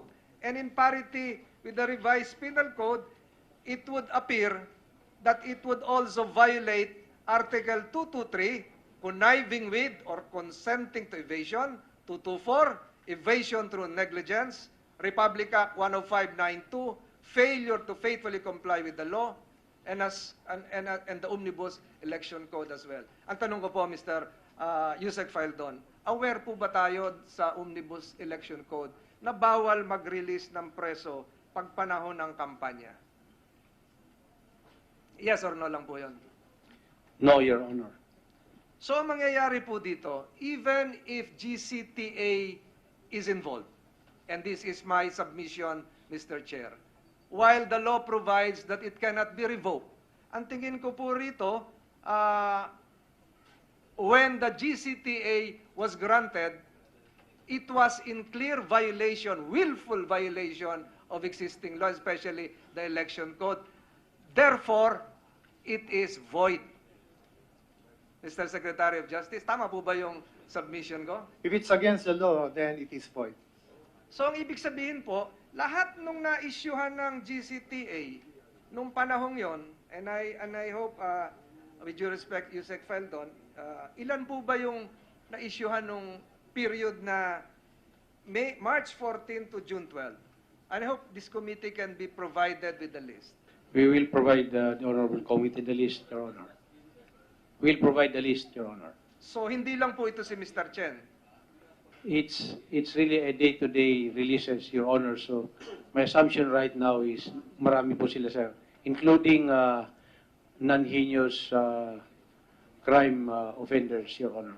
There might be thousands, Your Honor. So, thousands, Mr. Chair. Excuse me. For several months. A very good point by the Senator. We asked for that from day one. The list of prisoners. We have not gotten anything from you. We have already provided the list, Your Honor. Heinous crimes. Heinous crimes and No. the non-heinous crimes, Your Honor. I just asked them. Huh? Just the names and the total. Walang date. No records. Mr. Chair, can we be provided with the dates, especially No, that's those why we're encompassing the election period? Yes, Your Honor. We will make a special list for the period of the election, Your Honor. Meron dates.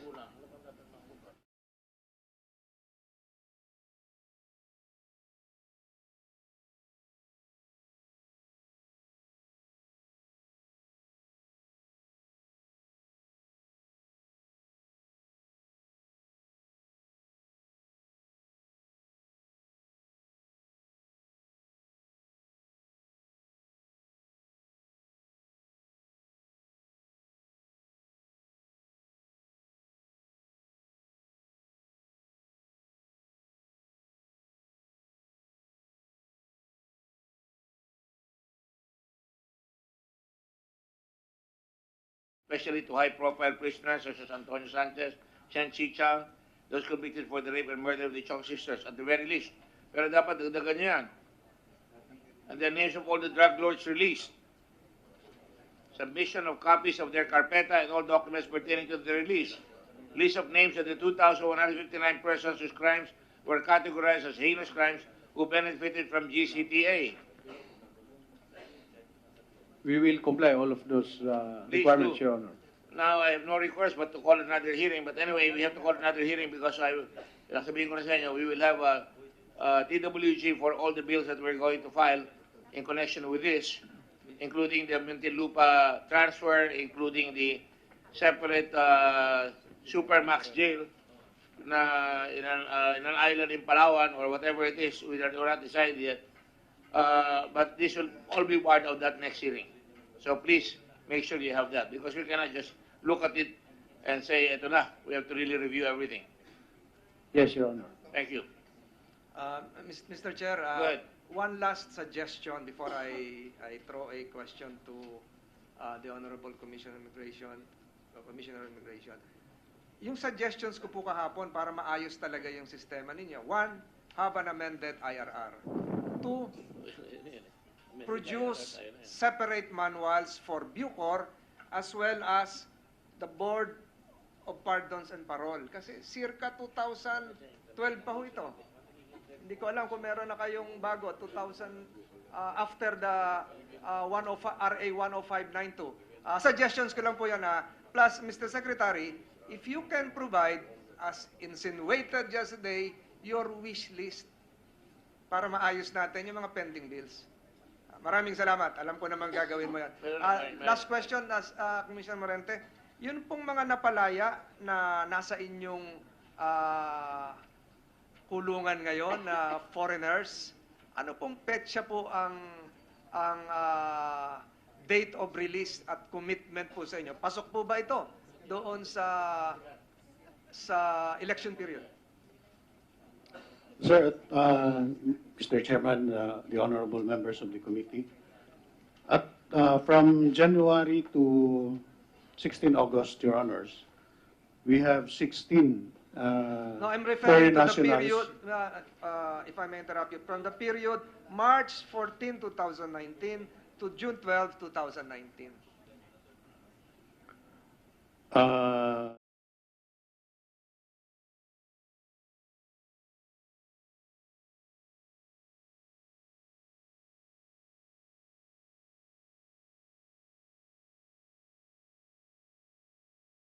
Date of release. Up to 26 June 2019, we have received a total of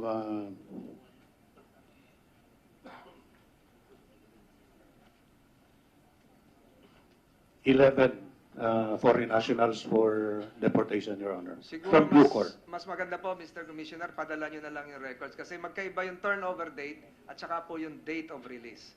Ang pinagbabawal po ng batas ay yung date of release covering the election period.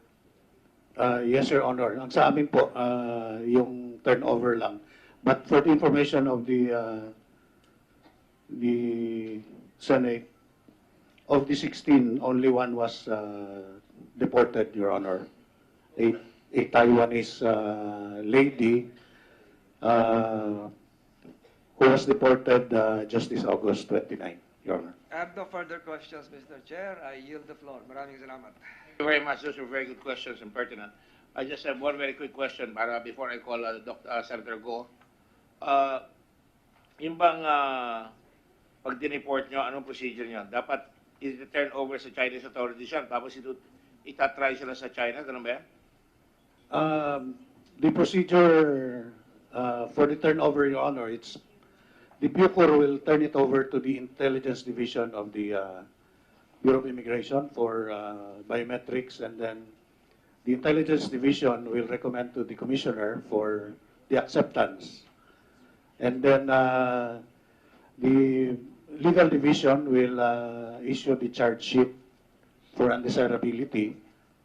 Afterwards, a commitment order will be given to the Bureau of Immigration Warden Facility. As it is being done, a summary deportation order is prepared, which will be tackled by the Board of Commissioners. And once it is approved, the order will be given to the Legal Division Deportation Implementing Unit, who will implement the deportation. Consequent, as the summary deportation order is issued, we inform the embassy so that they can issue the travel documents and the ticket, Your Honor. Now, I just want to be sure, pag tinurn over nyo, baka mamaya pagdating sa kanila, papawalan yan, babalik na naman dito yan, magluluko na naman yung mga yan, di ba? We are not sure of the... That's why we really have to Yes, Your Honor. coordinate with the Department of Foreign Affairs and the Department of Justice, that when you turn over a convicted drug lord here, and then they're turned over there properly under guard, they're received in China, and we should know, based on we have an extradition treaty with them, di ba? With China? Yes. China, Mr. Chair? Yes. Yeah, based on that, we should be able to know that when they extradite, they are duty-bound also to prosecute them in China, aren't they? They're supposed to do so because that's precisely the reason for the That's the point of the extradition. So, we just want to be sure na hindi i-recycle yan dito later. Baka pawalan eh. they're not as, I think they are at times more corrupt than we are, as some of our people are. Di ba? I'm not saying that facetiously, but that can happen.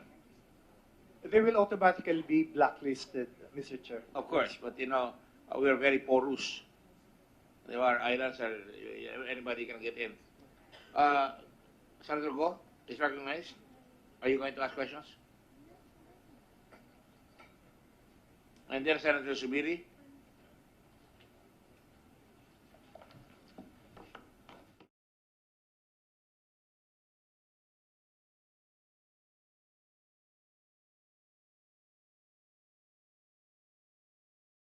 The issues surrounding GCTA, the Filipino people deserves to know the proposed remedies regarding the release of the convicted felons through GCTA. What are your proposed remedies? Will they be rearrested? How will you implement the rearrest? Pwede bang gawa ng paraan legally kaysa po magkakalat ng lagim muli, mas delikado pang publiko, kaya shoot to kill na lang dapat. Pag ayaw bumalik, pag lumaban at ayaw bumalik, kung may basehan po yung pag-rearrest, pwede bang gawaan po ito ng paraan? Yun po ang gustong marinig ng publiko. Thank you, Mr. Senator. On the matter of the amendment of the implementing rules and regulations, as well as the guidelines being followed by Bucor and also BJMP with respect to the recomputation and appreciation of GCTA, good conduct, and other benefits like special time allowance for loyalty, etc., etc. This joint committee is has already been constituted. We have issued the appropriate joint department order, and the joint committee is, I suppose, on its third day already of work.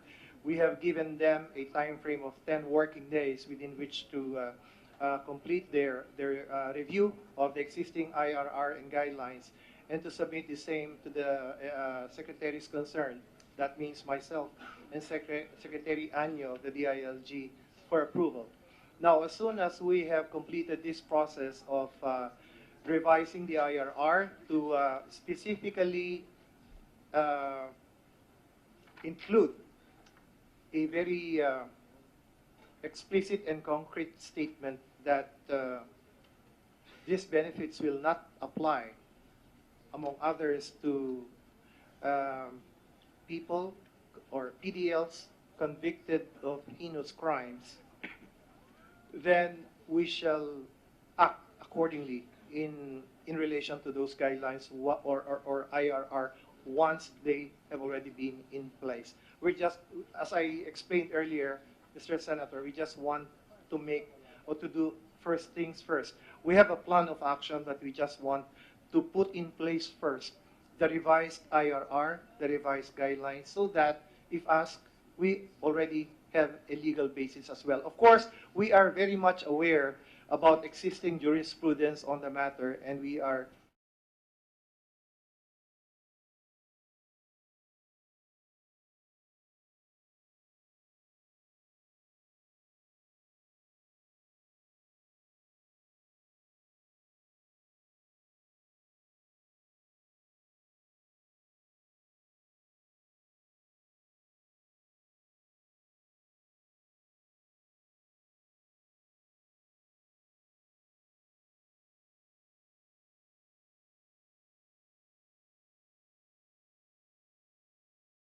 Closing remarks. As I have mentioned yesterday and several times before, the Filipino people want answers and solutions, not endless debates and more questions. The law may be ambiguous, but what is clear to me that there is either negligence or corruption in the way our correctional system is being handled. I say to the Filipino people, mananagot ang dapat managot. Yesterday, Secretary Guevara pointed out what is lacking in the law. Today, I have solutions. I have filed Senate Bill number 1003 to clearly state the intent and policy of the law not to extend the benefits of GCTA to prisoners who are convicted of heinous crimes. In this bill, I added a provision that will very clearly state that persons who have been convicted of heinous crimes will not be eligible to be granted time allowances. To serve as a guide, I added a provision that lists heinous crimes. To eliminate corruption, I also added a provision stating that any release of prisoners on the basis of time allowances shall be subject to review. Congress will also know what is happening with releases, as the Bureau of Corrections will be required to furnish the legislature with a report twice a year. All of this will form part of our continuing fight against corruption and criminality and illegal drugs. Hindi ko na po hahabaan, baka mapagalitan po ako ni Mr. Chairman. Medyo mahaba. Ang mahalaga po rito, narito tayo para sa interes ng bawat Pilipino. Maraming salamat po. Thank you, Farbid. Nakagalitan ko si Bongo.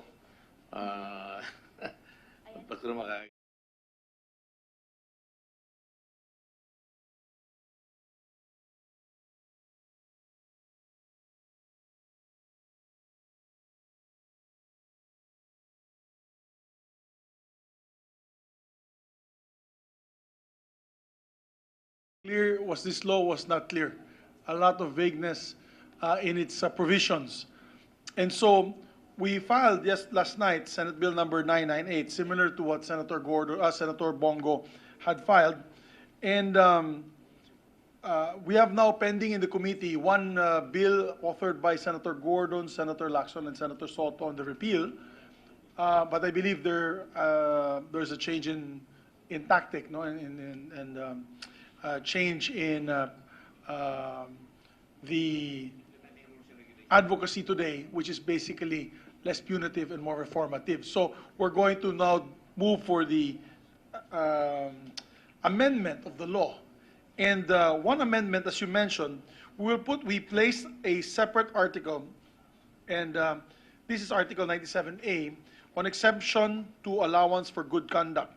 And if I may, Mr. Chairman, read on for the record. The provision, and I'm not sure if my staff can do what Senator Bongo did and place it also on screen. That exception to allowance for good conduct, the provision contained in Article 97 of this code shall not be applicable to those convicted of heinous crimes. And we spelled it out, Secretary, as you mentioned, such as murder, rape, robbery with violence or intimidation, kidnapping with serious illegal detention, parricide, destructive arson, and other heinous crimes as defined under Republic Act 7659, and or those meted out the capital punishment and violations of Republic Act 9165 or the Comprehensive Dangerous Drugs of 2002. So we made it clear, a separate standalone provision, Secretary. I think for all lawyers that are here, that is crystal clear. And then we also amended some section or Article 99 on who is the final decision maker, Secretary. As I mentioned yesterday, with due respect to the incumbent and former heads of Bureau of Corrections who are possibly non-lawyers, they're law enforcement officials, we decided to place this provision wherein the DOJ still has to be reviewed by the Department of Justice. And to quote, who grants, Article 99, who grants time allowances? Whenever lawfully justified, the Director of the Bureau of Corrections, the Chief of Bureau of the Jail Management and Penology, and or the Warden of the Provincial, District, Municipal, or City Jail shall recommend grant allowances for good conduct, subject to the approval of the Secretary of the Department of Justice and the Secretary of the Department of Interior and Local Government, because that's where the police, the PNP, lie in, as the case may be. May I get your comments on these two amendments that we propose, Secretary? The proposed amendments exactly fit what we have suggested yesterday, Mr. Senator, and I thank you very much for sponsoring a bill like that. However, if I may add, Yes. I also suggested that a provision on transparency be included in the bill so that people who might be affected by the release of persons whose sentence has already expired by virtue of good conduct may also be not properly notified, so And- that if there is any contest or any Yes, challenge, then that can also be tackled. Thank you, Secretary. As a matter of fact, we also, unfortunately, we filed this bill already, but during the committee deliberations, we'll ask the chairperson to include a provision as well, as you mentioned, the oversight of Congress. I've authored several laws, Secretary, renewable energy and other laws, wherein we put oversight functions of Congress, especially in the approval of the IRR. So that what was mentioned by Senator Soto earlier, by Senator Lacson, Senator Gordon, Senator Dillon, the essence of the law is not lost. Because our frustration as legislators, Secretary, is that we pass a law, but the implementing rules and regulations amend the law some way, somehow. It's not what we were, that was not the advocacy that we were pushing for or advocating for when we were passing the law. And therefore, we put a provision, if that is acceptable to the department, wherein that there will be oversight functions of Congress in the approval of the IRR within, for example, 60 days or 90 days. Is that acceptable to the departments? Very acceptable, Senator. Thank you, Secretary. And mine, I'll keep it brief. Secretary, I think we're all in unison here on what had happened is truly appalling. Yesterday, maybe I was misquoted by one news item because they said that I recommended a co-warranto. I never recommended a co-warranto. I just said the analogy. It is similar to a co-warranto case wherein the requirements for application for a position was wrong or kulang or nakulangan, and therefore a co-warranto proceeding can be done to public officials in public office. But my analogy is with this case wherein prisoners were wrongfully released because the application of the law was not accurate, Secretary. So kami lahat, naniniwala po kami lahat na sana mahuli muli po itong 2,000 criminals of heinous that did heinous crimes or convicts of heinous crimes. I know it's difficult in your part. You're a lawyer. I know lawyers are very careful with the decisions. However, I'd always err in the side of the victims. Kawawa naman yung mga biktima dito, Your Honor. You know, I was not a member of the Senate then, but if I was, I would have voted against it. Because I don't believe in laws that favor the criminals rather than the victims. In this case, there was an injustice done to many of these families. I would err on the side of the victims on this case. No, and then let them take it up to the Supreme Court. If the Supreme Court says it is unconstitutional, give them back their freedom, then so be it. But at this point in time, as we researched the records of the Senate, the senators, and not to mention anymore who the senators were because the authors are no longer here to defend themselves, the advocacy at the time was only for crimes, minor crimes, and exemption to heinous crimes. No? They are not supposed to have availed of this good conduct and time allowance, Secretary. I hope you can find your way in being able to come up with a decision. I'm not a lawyer, so we'll leave it to the lawyers. Come up with a decision, file it with the proper courts for the possible rearrest because of the wrongful release of these prisoners. I really cry, or I mean, you know, my heart cries out to those victims of these crimes, Secretary. Imagine yourself in their shoes.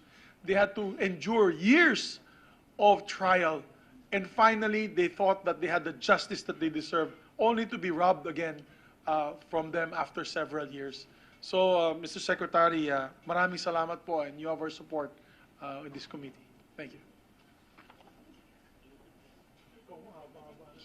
No. I just said we should listen to what Senator Subiri said, because you know, strong men cry too, and I think that's his point.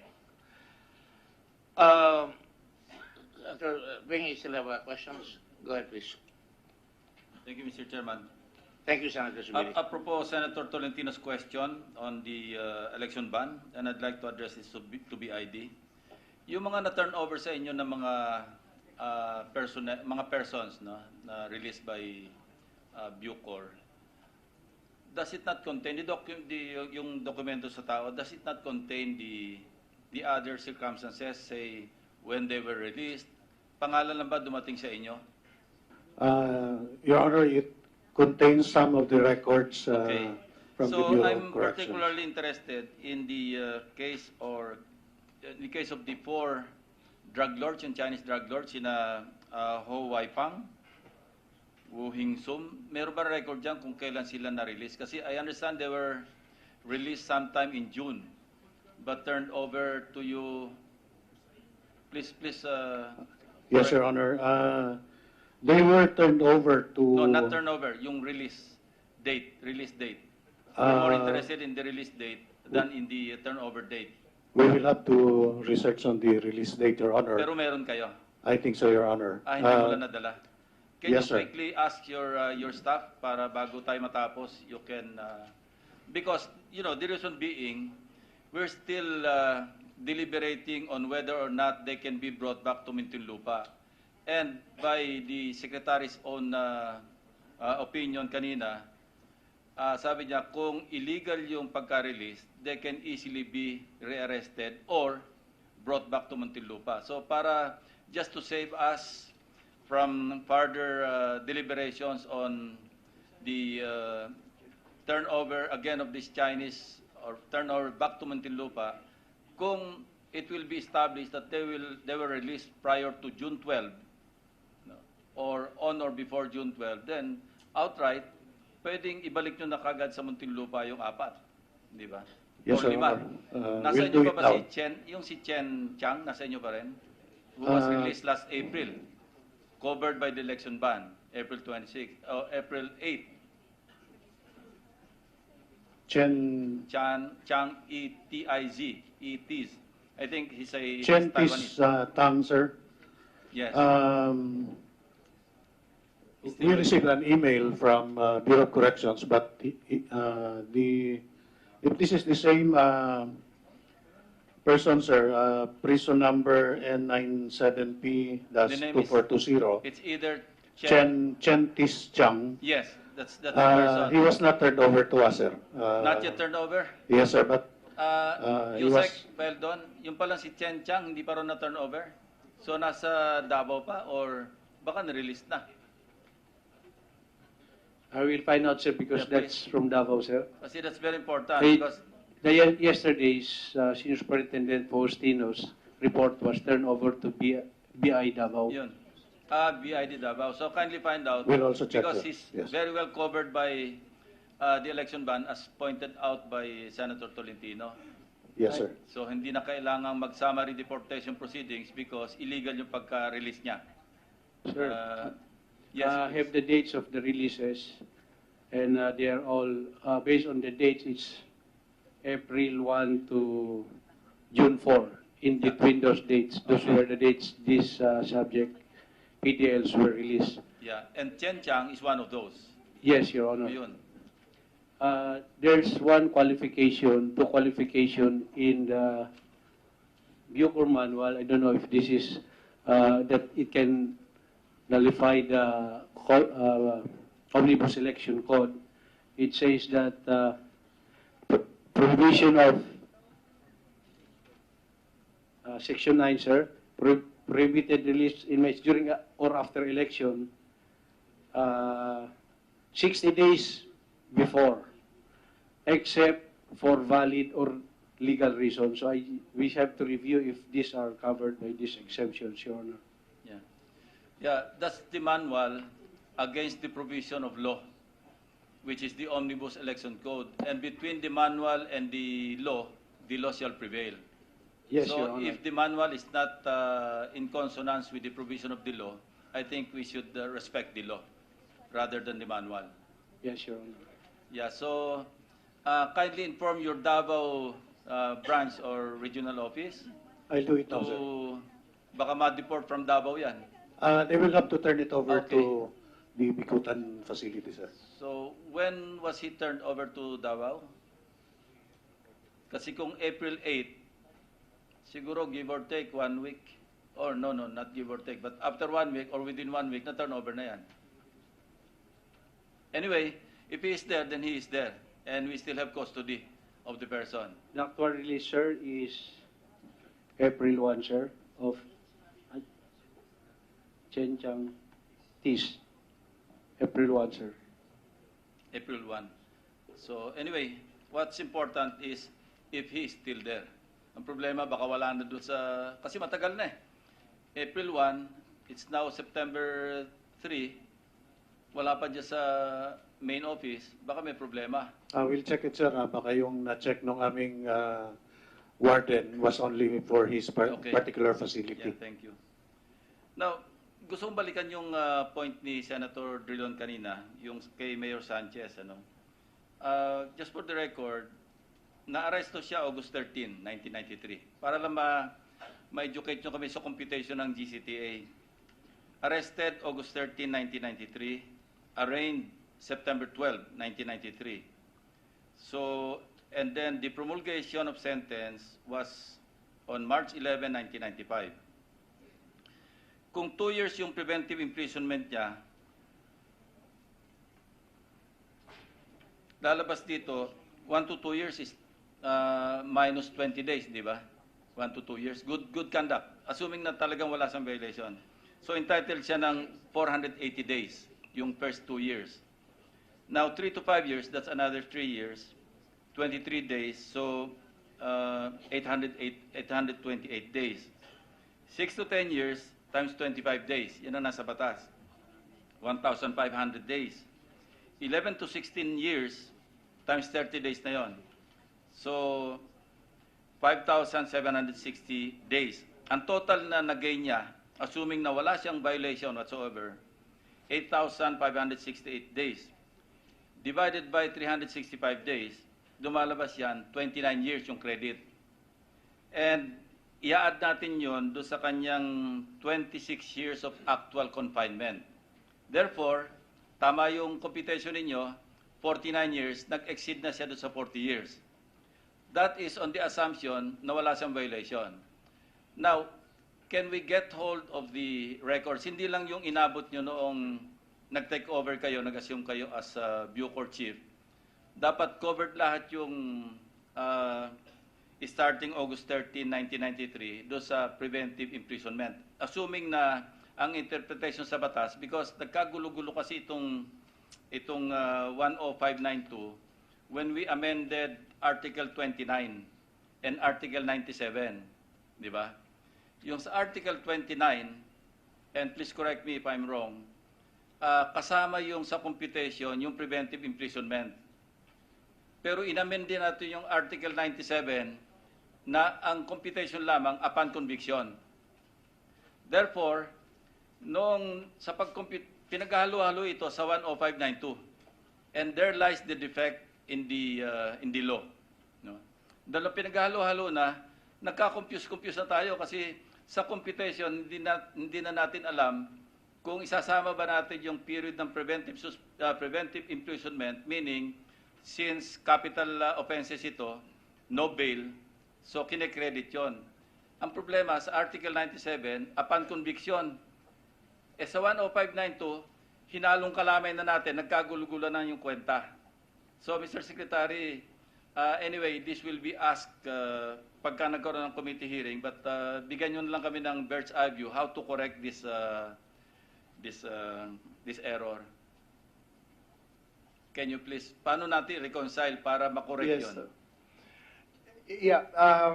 We have certain gaps in the existing GCTA law, certain provisions or certain statements that seem to be misplaced, so to speak, and provisions that need to be coherently interrelated or integrated. So, depending on the policies that the present Congress will adopt and develop, then probably that will also be the major guideline in how we can go about improving these laws pertaining to good conduct time allowance. It really all depends also, from my point of view, on what congressional policy will be, this present Congress, on the matter of our correctional system.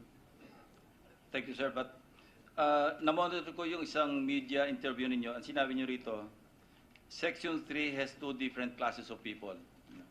The second being any convicted prisoner in any penal institution, rehabilitation, or detention center, or any other local jail. Can Sanchez fall under the second class? Your view, ang sabi niyo, no. Although the mayor falls under the general class, he is disqualified by implication. By implication. So you're not concluding, under the specific class, statutory construction. And therefore, a basic rule in statutory construction states that specific prevails over the general. So yun yung opinion nyo as of now. But of course, hindi naman absolute yan because it remains as an opinion. That is true, but I have already made a categorical statement as well that the DOJ interprets the exclusion of those convicted of heinous crimes. Yeah. Yes, from all the benefits under the law. All the benefits, of that regardless. GCTA law. Regardless. I'm sorry. Regardless. Those convicted of heinous crimes are excluded. Wala na yung preventive imprisonment, hindi na ipa-factor yon. Yes, because doon sa provision in Section 1, Yes. Senator, with respect to preventive imprisonment, very clear na na-excluded doon yung mga charged with heinous crimes. So it's really more with respect to the other benefits like good conduct or time allowance for loyalty. All the more that they should be excluded. Yes, because they're already convicted, so with more reason that they should be excluded from the benefits. Maybe another feature that we should include. Kung nahulihan ng shabu sa loob ng kulungan, he should be disqualified altogether, even assuming na hindi absolute yung interpretation ninyo na talagang disqualified na sila. Sa good conduct time allowance computation, kung criminal offense na yung, may nasaksak sa loob, pwede pa bang makredit yon sa following month? Dididakan lang natin ng 20 days do sa month na nagsaksak siya or nagsabo siya. Parang it doesn't make sense that It doesn't make sense to me either, Mr. Senator. So, but it is not in the law. So maybe when we craft the final version of this law, we might as well include na wag yung administrative offenses lamang yung ika-count natin sa deduction kung hindi nag-violate. But once a criminal offense is committed while inside or while incarcerated, dapat altogether wala na. Hindi po ba? Well, can we hear the view of the... yeah. Anybody, sir? If somebody committed a very serious crime while incarcerated or while imprisoned, of course he will be prosecuted separately for that crime. Of course. Or for that offense. For But in purposes addition, I subscribe to the view that good conduct time allowances may also have to be, well, I don't know if those already earned will have to be totally obliterated altogether, or he will not be entitled to any future good conduct time allowance. It's a matter of policy. Yes. And sa computation ng good conduct time allowance, yung time, siguro wag yung per month basis, siguro pag nag-violate, i-back to zero natin. Is that a good suggestion? Halimbawa, kasi nagkaroon ka ng offense, sabihin natin administrative, babawasan ka lang ng, hindi ka lang makaka-avail ng 20 days kung first 2 years. Pero hindi kasama yon doon sa mga previous na nakasave ka. Maybe a good suggestion should be, pag na-violate ka, you're back to zero, as if you did not have any good conduct at all. That may be incorporated in any new law that you will enact. But having said that, you have to repeal that particular provision of the existing law that says that any good conduct time allowance already granted cannot be revoked. So I guess that particular statement or provision should be completely deleted if the intention is to bring back all GCTAs back to zero if a certain PDL committed a serious offense during incarceration. May we hear the view of the Bucor Chief? Yes, Your Honor. Just like in the academies and other officers' school, we have graduated gravity of offenses with corresponding punishment. I would suggest Demerits, that parang it will be done that way because it's very easy to identify the usual offenses of persons deprived of liberty. So can you easily enumerate them with corresponding X number of days or month of suspension of their GCTA, Your Honor. Like demerits, di ba? Yes, Your Honor. Parang graduated, hindi isa lang yung Yes, sir. Hindi demerits siya system. graduated siya. So that Depende sa gravity. if the offense is, depending on the gravity of the offense, Your Honor. And if I may recommend, sir, one strong controlling to avoid these activities of PDLs inside, if we may consider membership of the gang in any jails as disqualifications from GCTA every day if they continue to be members of the gang. Because based on the studies we conducted, Your Honor, quickly, if the chair will allow, the gang members, 83% of them are on our streets. When pusher will order 1,000 kilos of shabu, it can be easily disposed by the gang members in the street within 24 hours. That is how powerful the gang system in this country is. That's why prohibiting gangs in all our jail facilities, I believe, will drastically limit the activities of criminality because syndicated na po yung criminal natin sa kalsada. If I may recommend that we will make it unlawful for membership of gangs in any of our jails. That will disqualify them every day from GCTA if they continue to be members of the gang, Your Honor. Thank you. As a matter of fact, yung tattooing is already an offense, di ba? Tattooing, I read somewhere, pagka nagpa-tattoo, that's already a violation sa GCTA. Wala, ano ba yon? While you have that tattoo, you continuously are denied the good conduct time allowance? Yes, sir. We are now Lahat ng preso, walang good conduct time allowance? right now, sir, there is a process at the Bureau of Corrections to remove the tattoo. We are implementing that right now, Your Honor. Just for the record, Rule 29, Rule 1 on prison violations 29, tattooing others or allowing him, her to be tattooed on any part of the body or keeping any paraphernalia to be used in tattooing. Actually, the suggestion was made the other day by yours truly that especially sa detention prisoners, kung wala pang tattoo yung bata na papasok doon, dapat nakabukod para hindi siya matatattoo. Ang sabi naman ni Senator De La Rosa, yun ang ginagamit nilang protection pag pumasok sila sa gangs. Now, we should not be defeated by these people. So dapat, huwag magpapatattoo because sabi nga ni Yusek Paildon, pag nagpatattoo, talagang masasama na siya pati sa drug dealing. He becomes a hardened criminal. So that's something that we should consider in the... yung membership sa gang, we may have a problem of congestion kasi pagka walang gang, walang riot, walang patayan. So, should be prepared for congestion of jails. Ano? Anyway, levity aside, may nabanggit kanina for transparency's sake. You know? Is it already in your procedure na before a person can avail of GCTA, kailangan kukunin yung comment ng victims' relatives or families, and then the prosecutors, kasama na ba sa procedure ninyo? Sa procedure yun. Nandun. Pardon, sir, that's the procedure. Sa parol. Yes, sir. But for the Bucor, GCTA, it was not part of the hindi kasama. rules, Your Honor. Anyway, kung hindi kasama, siguro pwedeng isama for transparency's sake, di ba? As suggested by the Secretary of Justice. That's all, Mr. Chairman.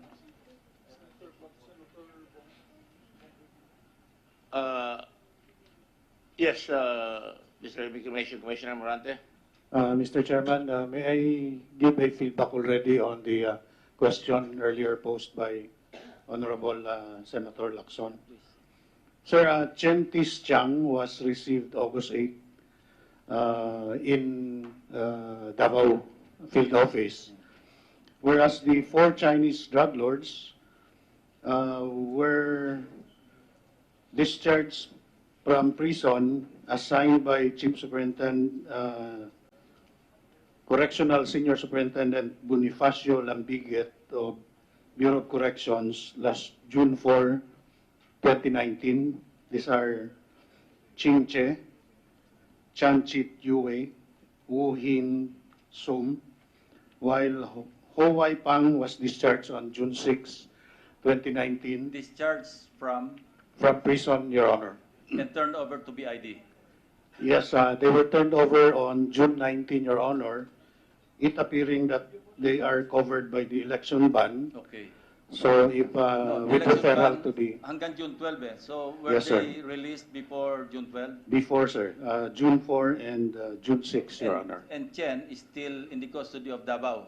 Chen is still in the custody of Davao, and we are requiring him to be Turned over to the warden facility in Bikutan, Your Honor. Mr. Secretary, pwede na natin ibalik sa Muntinlupa kasi void na yung kanilang release. Kailangan pa bang pupunta sa court or we just apply the Omnibus Election Code? Because regardless of the provision na the grant of allowances shall not be revoked, pero kung illegal naman yung pagka-release, pwede na nating i-turn para hindi na matuloy yung deportation. Of course, naka-hold sila sa deportation, but it may be a better idea if they're turned over back to the National Bilibid prisons. That is a very positive suggestion, Mr. Senator, and applying right the law. Exactly. We just feel that maybe they're already in the custody of the Bureau of Immigration. For all intents and purposes, they're still in custody. Yes. But if the preference is for them to be brought back to the National Penitentiary, I think that can be really very seriously considered. Applying the law. Applying the law, of course. Mahirap yan kung nagkabayaran. Baka anyway, no, I'm just joking. Thank you, Mr. Chairman. Not a joke, that's real. Let me just point out na in consonance with the statement on notice to offended party and publication of names of PDLs, this shows you how convoluted and how confusing all the rules that have been made, and that's why we're really looking into this. The cover page says this is Uniform Manual on Time Allowances and Service of Sentence. And then when you go here to section 14, nakalagay, notice to offended party and publication of names of PDLs. As to crimes with private offended party, the Bureau of Pardons and Parole shall notify the said offended party. It doesn't say anything about this, but it is covered under the title, time allowances. So, what is your view on that? Should they be furnished? Should they be told? I think they should be told, diba? Again, as Senator Subiri says, he will err on the side of the victim. We're referring to the Bureau of Pardons and Parole. No, the Bureau of Pardons and Parole for yung mga applications doon, they have to notify the offended party. Yes, that's Pero sa correct. good conduct time allowance, wala nakalagay doon sa law. Pero dito sa manual, nilagay nila as a general heading, notice to offended party and publication of names of PDL. My contention is they must inform. Hindi lang sa Bureau of Pardons and Parole, but for good conduct allowance. It's common sense. You make the law work. You make it harmonious to what the objective of the law is. And the intent of the law is to make sure that justice is served. Diba? Yes, we agree with you, with your statement, Mr. Senator. That's Thank you. correct. Shall I call on the Honorable Senator Bong Revilla?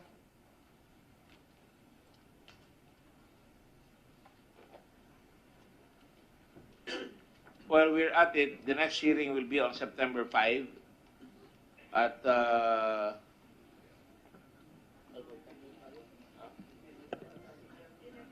we'll have two hearings. Just to tell you, we'll have two hearings. We'll have a hearing on PhilHealth on September 5, and we will finish by 3 o'clock, and we will start the hearing right away on this. It should be the final hearing on this, hopefully, to wrap up and to include all the laws that we're going to have to discuss. That's why we're really listening intently to all these proposals. Go ahead, Senator Revilla.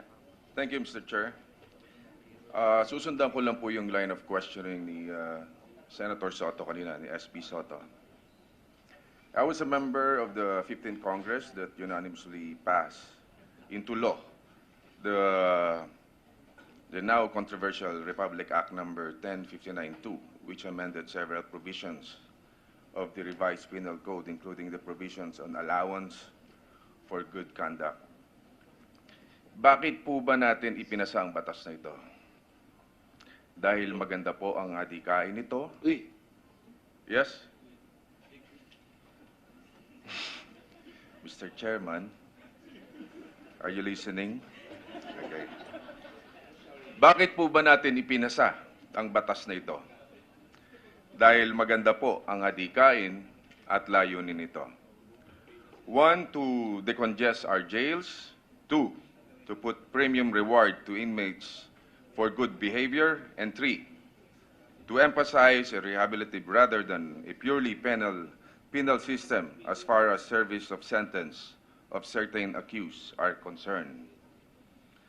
Simply put, the law aims to uphold the state policy of restorative and compassionate justice by promoting prisoner rehabilitation and successful reintegration into mainstream society. Why the need to remember and emphasize the premier intent of the law? Because amidst all the hysteria and the call to repeal the law, there's a need to put into context why the first place the law was passed. Maganda po ang layunin ng Republic Act 10592 na ito at naayon sa umiiral na polisiya ng ating Estado na ma-rehabilitate ang mga nagkasala at mabigyan ng pagkakataon na magbago at maging kapakipakinabang na miyembro muli ng ating pamayanan. Naway sa pamamagitan ng hearing natin na ito ay magkaroon ng tugon ang maraming tanong patungkol sa implementasyon ng batas sa GCTA. Having said that, let me ask some clarificatory questions to Bucor. Yusek Faldon. Maaari niyo po bang sabihin kung paano ang implementasyon ng GCTA sa ilalim na umiiral na batas? Currently, Your Honor, it was clear that those who have been charged of heinous crime are not entitled to GCTA while undergoing or credit for preventive imprisonment while undergoing preventive imprisonment, meaning while they are undergoing litigation at the same time being detained, all those who are, there's exclusion under Section 1 of the law you have crafted, Your Honor, that excludes recidivists, escapees, habitual offenders, and those charged of heinous crime. But the interpretation of the Bucor and the other jail facilities of Section 3 of the same law included the same fours who have been excluded upon conviction. That's why they were given, granted GCTAs upon conviction, Your Honor. Under the existing implementing rules and regulations, IRR, of Republic Act 10592, meron pong tinatawag na Management Screening and Evaluation Committee, or MSEC. Ano po ba at ano ang tungkulin ng committee sa pagpapatupad ng GCTA? Sila po, sir, yung nagko-collate ng data that will satisfy the granting of GCTA doon sa isang PDL. Kagaya po ng doon pa sa buwan na yan ay wala siyang naging infractions dito sa mga naka-enumerate na 49 offenses o continuously participated in the 6 transformation activities such as sports, religion, studies, and others, Your Honor. And then the screening committee will submit to the chairman of the screening committee. Locally, we call that local MSEC when these facilities in San Ramon, Zamboanga, the chairman of the MSEC there is Sila the yung bumubuo superintendent. nitong MSEC na ito. Yes, sir. Sila po. Yes, sir. Sino po ang pumipili at paano sila napipili? Ang ginagawa nila, sir, there is a continuous record of PDLs engaged in several activities. Like ALS for the high schools, we have non-degree courses. In some facilities, we have degree courses for those who studies. A lot of them also are qualified to do teaching and mentoring because some are teachers, some are engineers, so different qualifications to make them earn time allowances, Your Honor. Meron pong pamantayan na sinusunod ng MSEC, no? Sa Section 4, Rule 5 of the IRR of Republic Act 1059-2. Tama po ba? Yes, Your Honor. And for the record, Mr. Chair, I would like to read the first paragraph of the said Section 4, Rule 5. It states that the Bucor, BJMP, and provincial jail shall give special considerations to satisfactory behavior of the detention or convicted prisoner consisting of active involvement in rehabilitation programs, productive participation in authorized work activities or accomplishments of exemplary deeds. It is understood that in all instances, the detained or convicted prisoner must faithfully obey all prison jail rules and regulations. Let me just emphasize the last sentence. In all instances, the detained or convicted prisoner must faithfully obey all prison jail rules and regulations. Dito po, pumapasok yung puntos na sinasabi ni Senator Lacson kanina. Hindi masasabing good conduct ka kung isang buwan kang sumusunod sa batas, no? Kumbaga sa susunod naman ay hindi. Dapat holistic po o pangkabuuan, no? Kung ang katauhan o asal ng isang prisoner, kumbaga titingnan pangkalahatan. Tama po ba, Director Faldon? O ba, itong buwan na to, maayos ka, so susunod na buwan, hindi.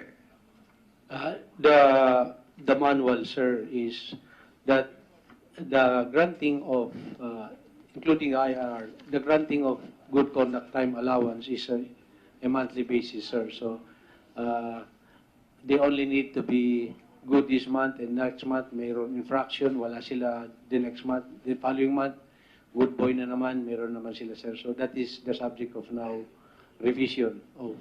So, halimbawa sa isang taon, sa isang buwan, okay ka, tapos hindi ka okay, pag kinumpute mo sa isang taon yun, kung on and off, sir, di mayroon siyang 6-month na good behavior, sir.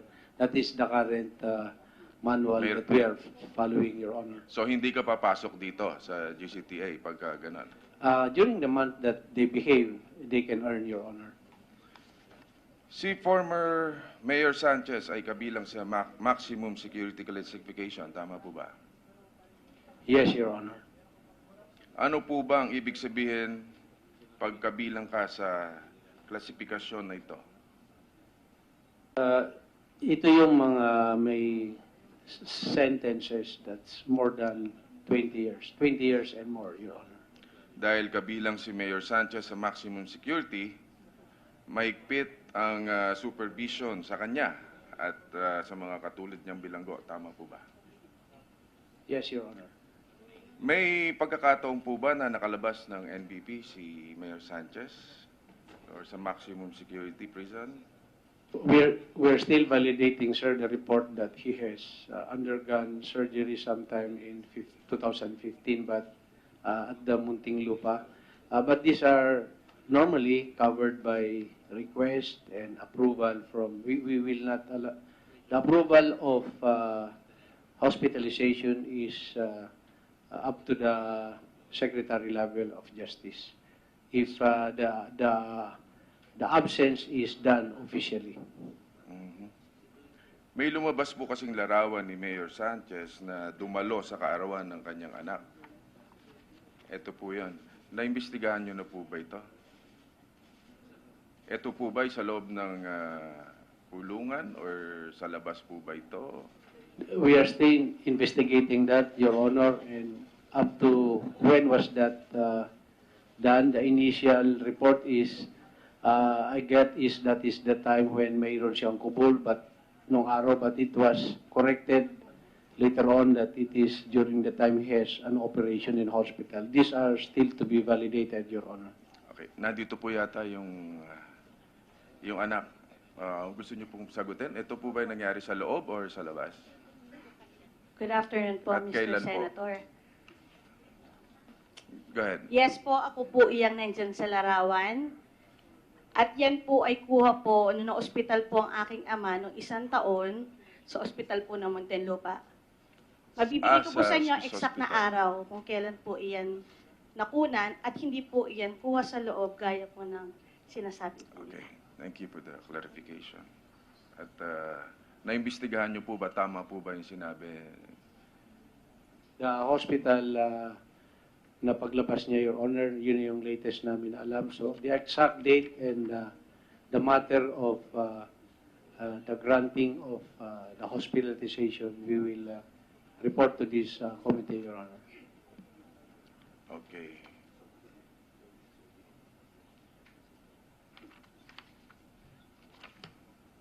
Well, sa Department of Justice, Secretary Guevara, lumabas po sa pahayagan na pag-aaralan ng DOJ na magkaroon ng recomputation ng aplikasyon ng GCTA sa kaso ni Mayor Sanchez. Kailan po ba lalabas ang resulta sa ginagawa niyo pong review at recomputation? We gave the Joint Committee, Mr. Senator, a period of 10 working days to complete the review and recommendations to the Secretary. 10 more working days. 10 working days. 10 working days. Okay. Bukod po sa kaso ni Mayor Sanchez, may review at recomputation din po ba ang DOJ para sa sinasabi nating some more than 24,000 PDLs na nakalaya o makakalaya dahil sa GCTA? The review will cover the existing implementing rules and regulations as well as existing guidelines being followed by the Bureau of Corrections. And these guidelines, Mr. Senator, apply to all inmates or PDLs. Under the Uniform Manual on Time Allowances and Service of Sentence, every month po ang computation ng GCTA, di pa ba? At sangayon po ba sa ganitong implementasyon o interpretasyon sa provision ng allowance for good conduct under Section 3 of Republic Act 10592, which amended Article 97 of Revised Penal Code? Tama po ba? It seems that that is the practice being followed, the computation on a monthly basis. But as I said, everything will be subject to a review by the Joint Committee to find out whether this monthly computation is something that is logical to pursue or to continue. Okay. For my last question, Secretary Guevara, ang pagbibigay po ng GCTA po ba ay isang pribileyo o isang right o karapatan?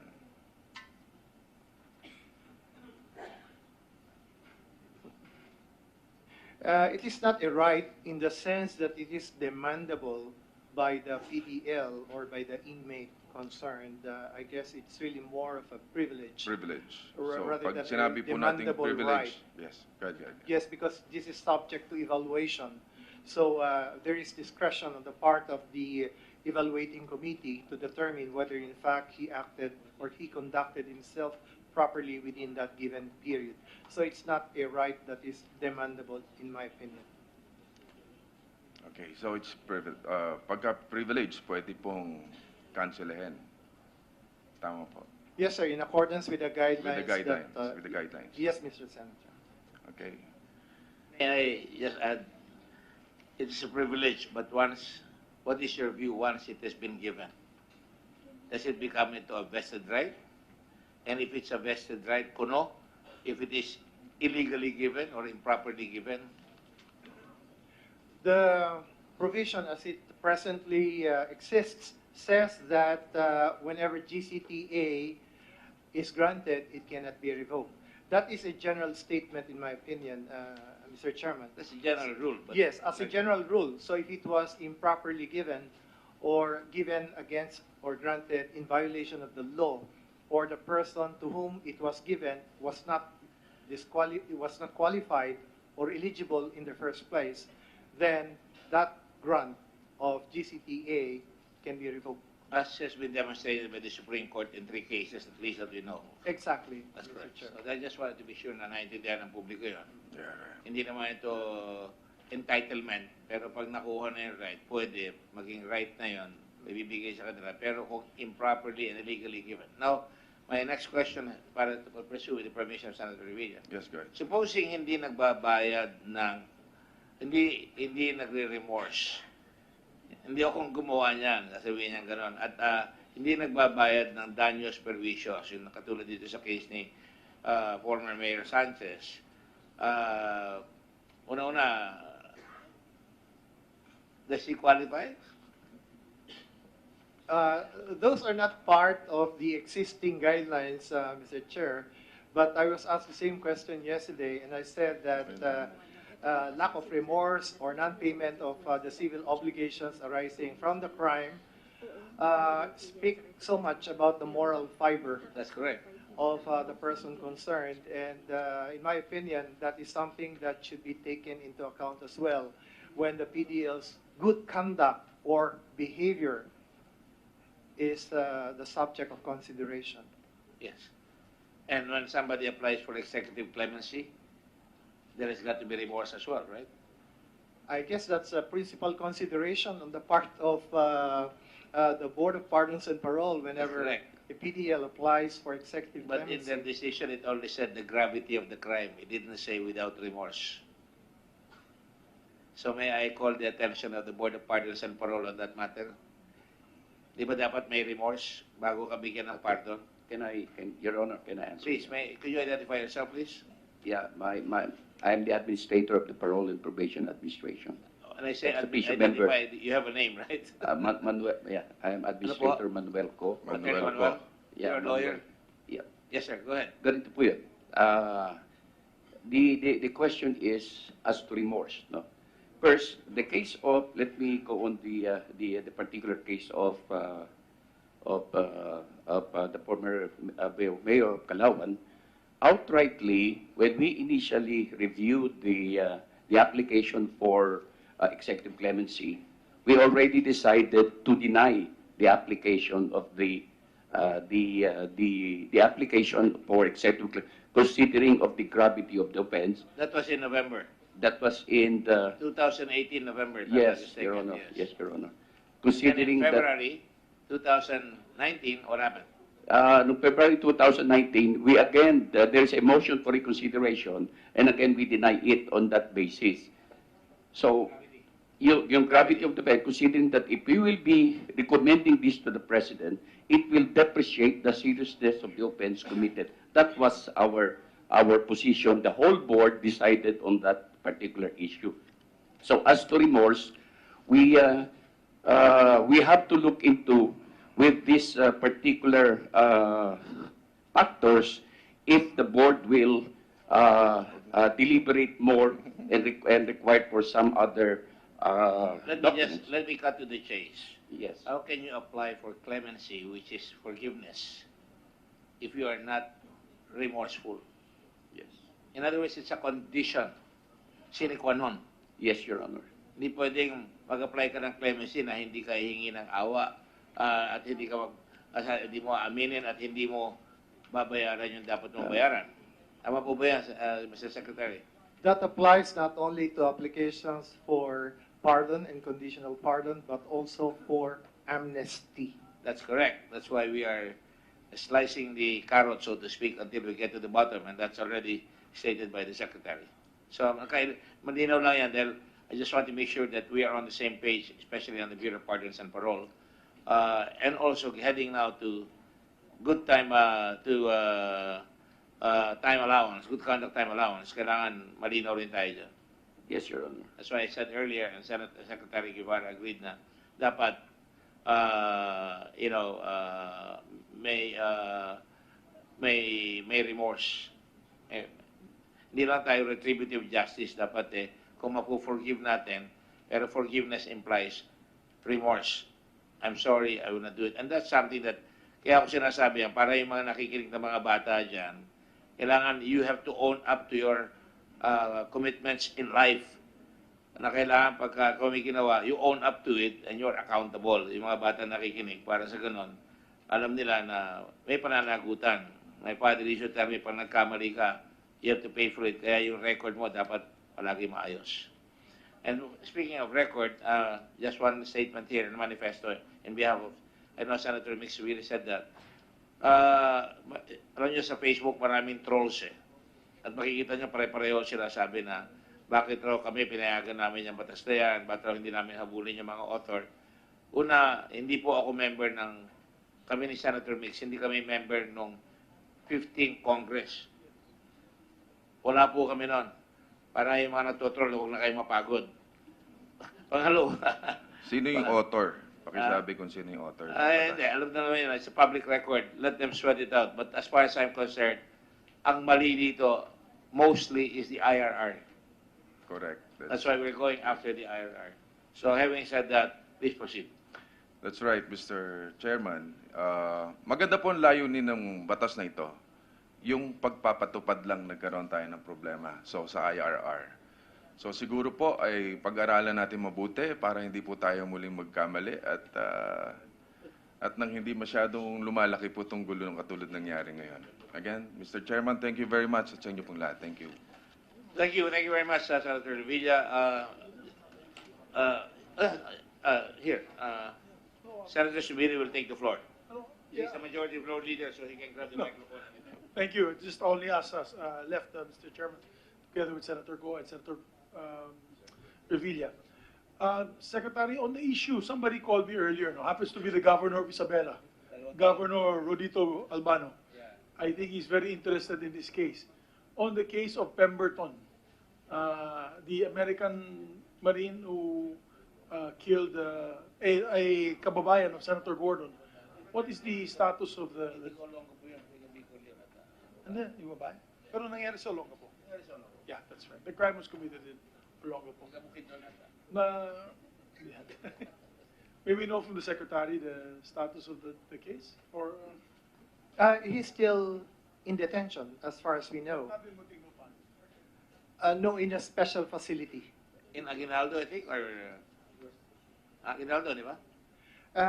Yes, Your Honor. Yeah. So he's still in detention. Right. He's still in detention, and the arrangement is by virtue of our bilateral arrangement with the U.S. We're aware of that. Yeah. I visited him in the embassy before. Yeah, right. So, ito nga yan. before we end, Mr. Chairman? Yes, go ahead. Thank you. Thank you, Mr. Chairman. Secretary, just for the information of the body, we also have several bills, as I mentioned yesterday, on the maximum security prison that we intend to file. Senator Soto filed SBN number 2, which is the Anti-Drug Penal Institution Act. But we all agreed to increase the coverage. So Senator Gordon yesterday filed also Senate Bill number 983, as well as yours truly, Senate Bill number 1004. This is an act establishing separate facility for prisoners convicted of heinous crimes. So this is similar to the Supermax. In the United States, it's called Supermax facilities, or what you call administrative maximum, or ADX. One particular facility, if I'm not mistaken, is in Colorado, and it's a maximum security jail. That's where they put the worst of the worst, those who commit heinous crimes. Mr. Secretary, we'll also ask your opinion on this matter, because we want to pass this immediately. We have a consensus from all the members of the Senate to pass this measure immediately, and hopefully we'll be able to find a place to house this facility, preferably in an isolated area, because as part of the Supermax, in part of the part of the bill, which is Section 4, there shall be established a heinous. This is similar to yours, Your Honor.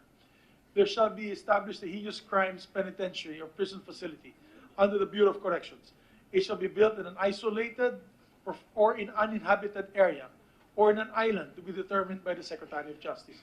Kayo po pipili ng isla. Preferably, wala masyadong cell site tsaka mall para hindi makalabas yung mga preso. The heinous crimes penitentiary shall be gated, shall have maximum security manned with sufficient prison guards and personnel of the Bureau of Corrections, and preferably the prisoners are in solitary confinement. Heinous crimes penitentiary may be established in several regions of the country. So, as mentioned by Senator Soto, it could be regional, meaning island-based, Luzon, Visayas, Mindanao, and or particular one facility to keep the security maximum, Mr. President. Actually, Mr. Chairman, there are offers even from the Governor of Palawan. Governor Alvarez has mentioned that he has a perfect place to locate this in Palawan, Your Honors. So, sana matulungan niyo din po kami that we find also of course, support from the Department of Justice as well as the Bureau of Corrections. This should be taken up already. I'm glad that Senator Subiri raised that. This should be part of our final hearing para we can immediately next week, in about September 5, a couple of days. So kindly, Secretary, kindly take a look at it para we can, everybody wants to rush this because narinig nyo kahapon si Mrs. Sarmenta na she's Gomez, they're both anti-death penalty but they want them. Kasi sabi nga niya, isang eleksyon lang, wala na. Gusto din talaga, para maging deterrent yan, talaga nakakulong yung mga tao at nakahiwalay sa population. And a very, very specific place. There is a statement here na dapat lagyan raw ng mga pating. Pero sabi ko, huwag nyo nang lagay yung mga pating. Hindi kakainin yun because of professional courtesy. What I was saying. So, Mr. President, Mr. Chairman, I'm sorry, words of habit. I just want to get as a final one because we keep getting texts here na sabihin raw yung mga pangalan. Well, you can get it anyway. It's a matter of public record yung nag-pass ng bill without, I don't have to mention their names. Enough is said that kami ni Senator Subiri wala doon. Inamin na ni Senator Revilla na nandun siya. Maybe you can ask Senator Revilla. But, as I said, it is not the bill itself, the law itself, but the implementing rules and regulations. So, yeah. But the IRR was drafted by Senator Rojas and former Senator Rojas and Senator Laila de Lima as DILG Secretary and also as DOJ Secretary. Go ahead. You want me to state on record, Mr. Chairman? Everybody, I just said that public knowledge. But anyway, go ahead. It's a public knowledge. Anyway, Senator Angara, Edgardo Angara, Joker Arroyo. That's a senior, right? Senior? Right, senior. Miriam Defensor Santiago, Franklin Drilon, yes. Senator Jingo Estrada, Senator Juan Ponce Enrile, Francis Jesus Cordero, Gregorio Honasan, Pampilo Lacson, Manuel Lapid, Osmeña, Pangilinan, Pimentel, Coco, Ralph Recto, myself, Your Honor, Senator Soto, and Senator Trillanes. So, yeah, Just for the record, I mean, maganda po ang layunin ng batas na to. Ayaw po namin talikuran yung aming pong, kaming bumoto para maipasa ang batas na to. That's why, ang gusto po natin, masunod ng tama ang batas. Huwag tayong lumihis doon sa kung ano man yung gusto ng batas puntahan. At sana po ipagtulungan natin yon. Maraming salamat po. Dahil kawawa naman po yung mga preso na nagdudusa na minsan ay talaga namang gusto magbago na talaga at tulungan din natin sila. At kailangan magkaroon din po tayo ng puso sa aspeto na yan. Thank you, Senator Revilla. Final question to NBI. You were conducting raids once upon a time and you were able to get cell phones, guns, money, jewelry, all kinds of prohibited paraphernalia in prison. Is that correct? Good afternoon, Mr. Chairman. Good afternoon, yes. We have to know if when was the raid conducted? No, from the period that the law was approved, you conducted raids afterwards, right? I remember seeing you getting TV sets, getting telephones. Is that true? I think, Mr. Chairman, that happened before I came. So, but No, but you belong to an institution, right? And I'm laying the predicate. I was in Davao at that time, Huh? Mr. Chairman. I was in Davao at that time. Well, but you're not the head, right? Are you the head? I was not the head of the. No, are you the head now? That's right. So that means the information is in your office. I will have to And what verify. I'd like to see, Your Honor, is that we make sure that all those na nahulihan yan, isalansan niyo para makita natin kung bakit di sila dapat nabigyan ng good conduct allowance. Yes, Your Honor. You get the point, of course. Yes. Just to be sure, because again, this would be solved. And as a final touch here, this is what we'd like to see. Can you show finally the Iowa, hindi na mapakita kanina eh. Yung sa Iowa. Ayan. See, the offender search is there. Lagyan niyo yung pangalan, name, and you can search his first name, and you have all the data, frequently asked questions, victim services, so the victims are there. And then administration, the data that you need, what is in the news, and of course, the record. For example, you find an inmate, magagawa niya. I mean, it's not rocket science, di ba? So kung meron tayo niyan, lahat ng mga nabiktima makikita yan, lahat ng publiko makikita yan, malalaman natin kung nilipat sa immigration, transfer, o may mawawala yung isahan. So again, I appeal to Bureau of Corrections and the Secretary of Justice to make sure that this happens. I really think that you should form a committee right away, although may IRR nakalagay na yan, hindi nagagawa. If it is a question of budget, again, next meeting, I would appreciate your inputs on this matter so we can put it in the budget if necessary. But I'm sure there's a budget for this. This beats all kinds of intelligence because it's right there in your fingertips, being adjusted every day. Recommendations are being made, and they would have, this is practically a portable carpeta for everyone. Hindi lang yung ilang tao lang ang nakakakuha ng carpeta. Ha? Oh, sige, we'll have a live search here para you can have a sample. You know, I was in automated elections, pero hindi sinunod yung automated election proposal natin eh. I hope here, pagka ginawa natin to, masusunod. Are you doing a live search? Sir Rigo, so the name that is being placed on that is? Huh? James Lynn Schmidt. Ayun na kagad ang number niya, 0803919, sex, M, pwede ba yung Sogi dyan? No, birth date, Darinda Correctional Facility, burglary, 3rd degree, date, August 7, 2021, and TDD. Date of commitment date, April 30, 2019, recall date, December 30, etc. Charges, sa baba, huh? You can click for the offender's history. Sa taas. Yeah, blue. If you're the victim of this offender, you can click it, makiklik ng victim, and would like to register for notification of any changes to this offender's custody status. So you can click it. Malalaman kagad. Paklik nyo ha.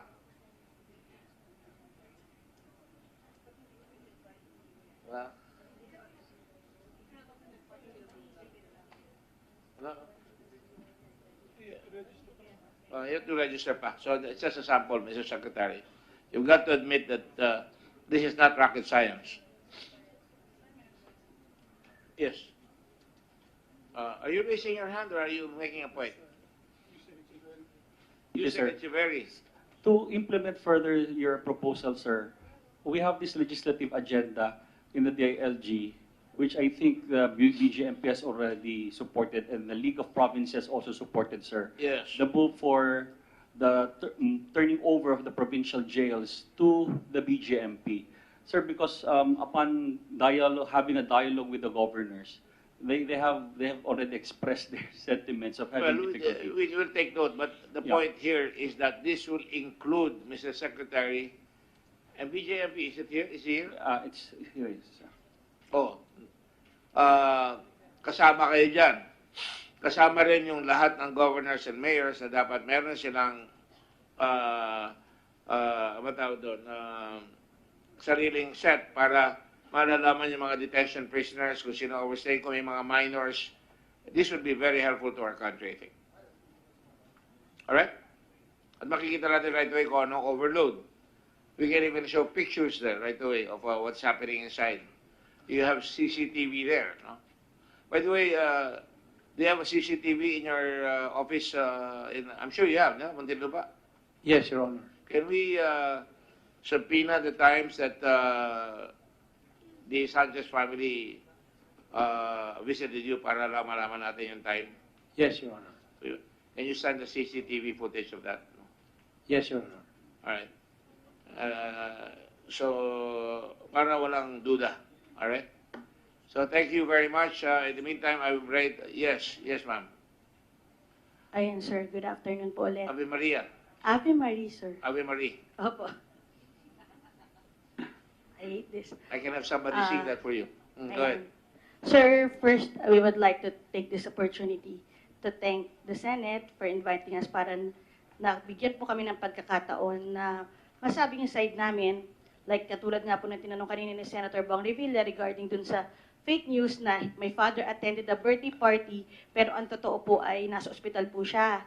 Kumakalat yun, ha? Opo, kumakalat nga po yan, and that includes me, di ba po, personally. And nakakalungkot po dahil ito po ay nangyari nga po noong July 2018. Meron po akong detailed dates kung kailan po na yung picture was taken at dun po sa ospital.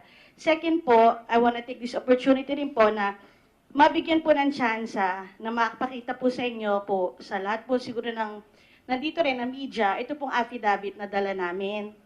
Kasi po kanina po sa binanggit po ni General Caldon, he was telling na merong sa drugs ang akin pong ama, pero wala po sa record ng Bilibid.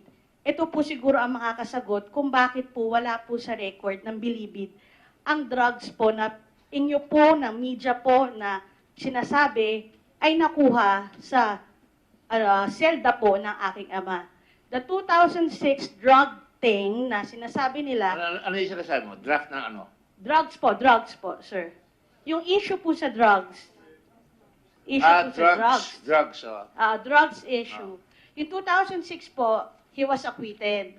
Ito po. And then another issue na sinasabing pwede makabawas po sa GCTA ng aking ama was the 2010 issue na merong news na ex-Mayor Sanchez nahulihan ng 1 kilong shabu. And ito po ang affidavit po ni Undersecretary Den Oscar Calderon and Superintendent Den Armando Miranda na wala pong nakuhang 1 kilo ng shabu noon at sila po ay nakita lang din nila ang news na sinulat nitong certain Lordet Bonilla. Tinanong po nila, inimbestigahan po nila, wala pong ganong pangyayari. Wala pong nakuhang 1 kilong shabu sa selda po ng aking ama na dating Mayor Antonio Sabi Sanchez. ni Senator Subiri, baka half kilo. Hindi po, wala po. Wala po kahit ano, Senator Subiri. Yun sabihin mo, walang. Opo, ito po. Kasi pag sinabi 1 kilo, sasabihin ni Senator Subiri. Wala pong insidente. Wala pong insidente na searching, wala pong insidente na kahit ano. Ito pong sworn statement nila na ready ko rin pong ibigay sa inyo just to clarify things din po. Kasi alam ko naman po na, alam ko po ito po ginagawa ninyo para makatulong po, di ba po, mailabas ng katotohanan. At napaka-unfair naman po kung sasabihin na yung dahil sa media na sa drugs po, 2006 and 2010, ito po malinaw pa po ang affidavit ng dati pong direktor, Oscar Calderon, wala pong ganung pangyayari. At 2006, acquitted po ang aking ama sa Pakisabit na lang yan, Iha, no? Opo, ito nga po ang aming reason. Maraming salamat. We will take that into consideration. Okay po, salamat. Go ahead, please. Final question to the Bureau of Corrections. So, what is it true or is it not true that he was caught with drugs at any point in time in his incarceration? Yung nabasa ko nga yung case na yun, yung una yung nahuling drugs tapos na-acquit siya. What was the reason for acquittal? Was it the handling of evidence? But was it really found in his possession? Because there's many ways you can be acquitted. We'd like to find out the elements of his acquittal. Why was he acquitted? Was it a wrong handling of evidence or is nothing found? That is the appraisal of me by the legal officer. The reported shabu was in 2006. That's what was acquitted in 2011. and it is since Section 21, the transfer of evidence, chain of custody of evidences. That's It's it. really That's a it. technicality. So it was a technicality. Yes, But the records show that his Kabul or whatever you call it, his room, had shampoo at the time. that's because it progressed to court litigation in the court of Muntinlupa from 2006 to 2011. I think she was referring to the reported Shabu in 2010. That is where I think she was referring to that Initially, affidavit. So there were two instances of reported yes. Shabu, 2006 and 2010. And Your as Honor. of your records, there were. He was in possession. 2006, that's already confirmed. For the 2010, I would look into the record because she has in possession of this affidavit by then Director Calderon of the Bureau of Corrections, Your Honor. You submit to the committee the findings on your part of the Bureau of Corrections on these two incidences. We will, Your Honor.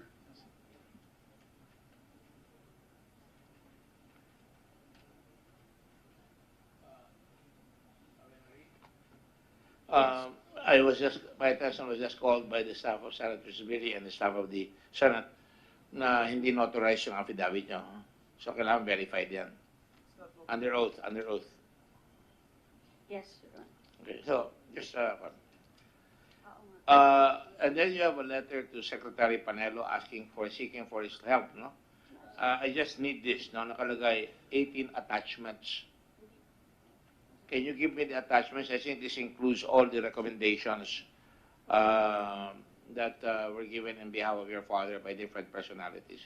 Would that be possible? Yeah. I I'm cannot referring to answer a for that, letter maybe, sent, Mr. Senator, because I'm not Marie Antonelli. February 8, 2018.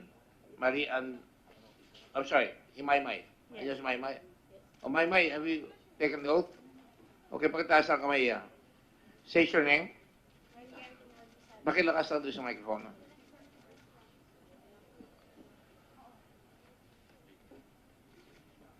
Maria Antonel VJ Sanchez po. And known as Maymay, right? You swear to tell the truth and nothing but the truth, so help you God, Yes, Your Honor. especially in this proceeding? Thank you. So you wrote a letter to Secretary Panelo seeking his help, right? Yes, Your Honor. And again, I emphasize, walang naging say-say yun, no? Dahil dininay, in fairness to Secretary Panelo and all the others. But nakalagay dito, may 18 other, may attachments dito. I would like to get copies of those attachments. Your Honor, excuse me, yung copy po yan ay finorward po namin sa Board of Pardons and Parole. But you don't have a copy yourself? Wala na po sa akin, sir. Kailangan po kasi original copy po ang isubmit namin, Your Honor.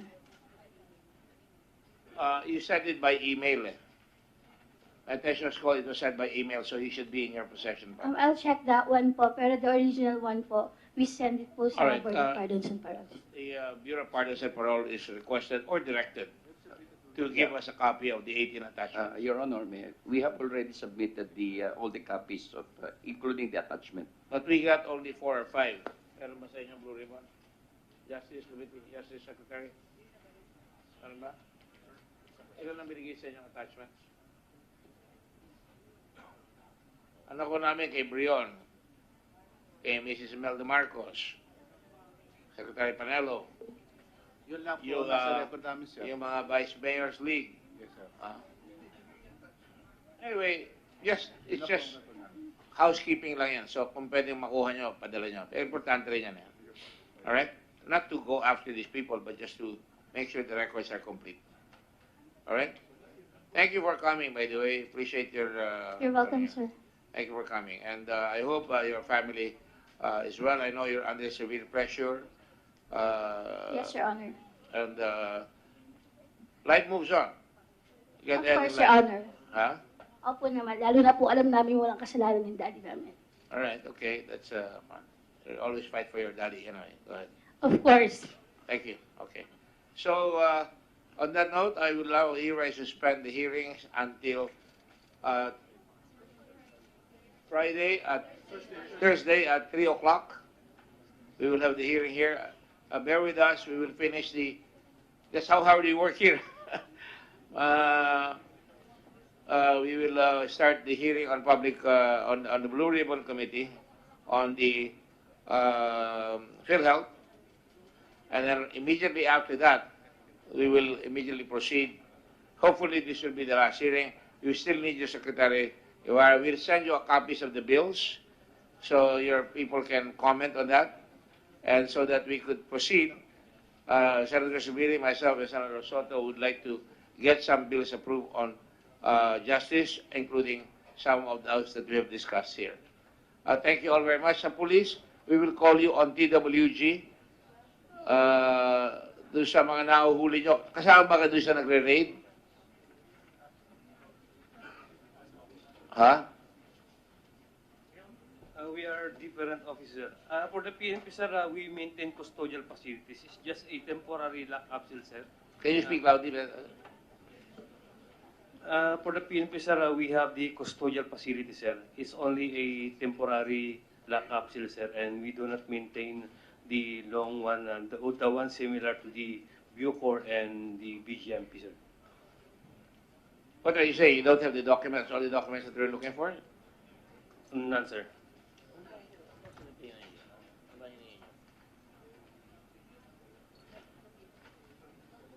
Anyway, you called, di ba, you recommended that we call the police, right? Yes, sir. Oh, ano ba ang nila?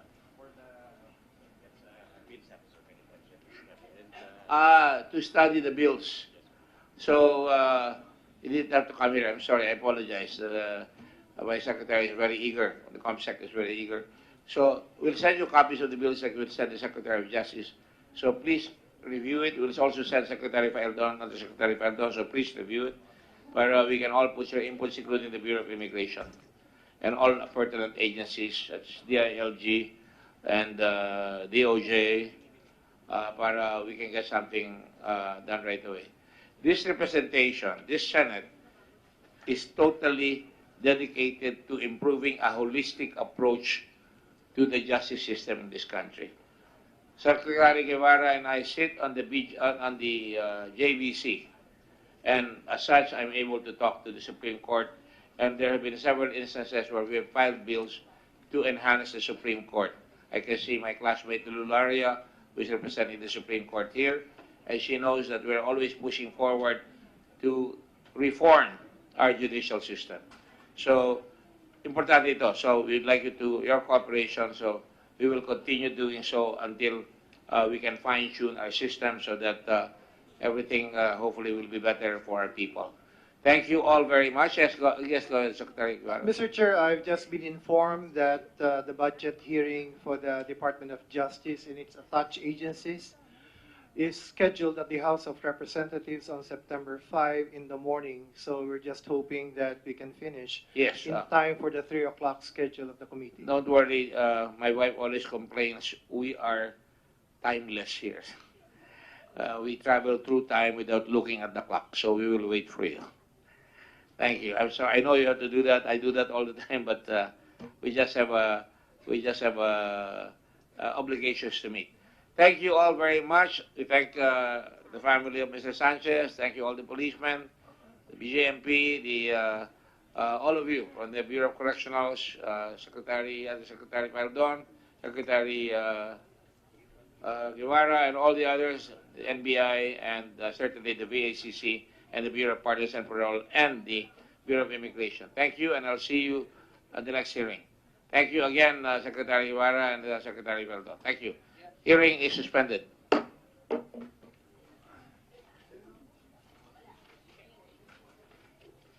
Pusit kayo.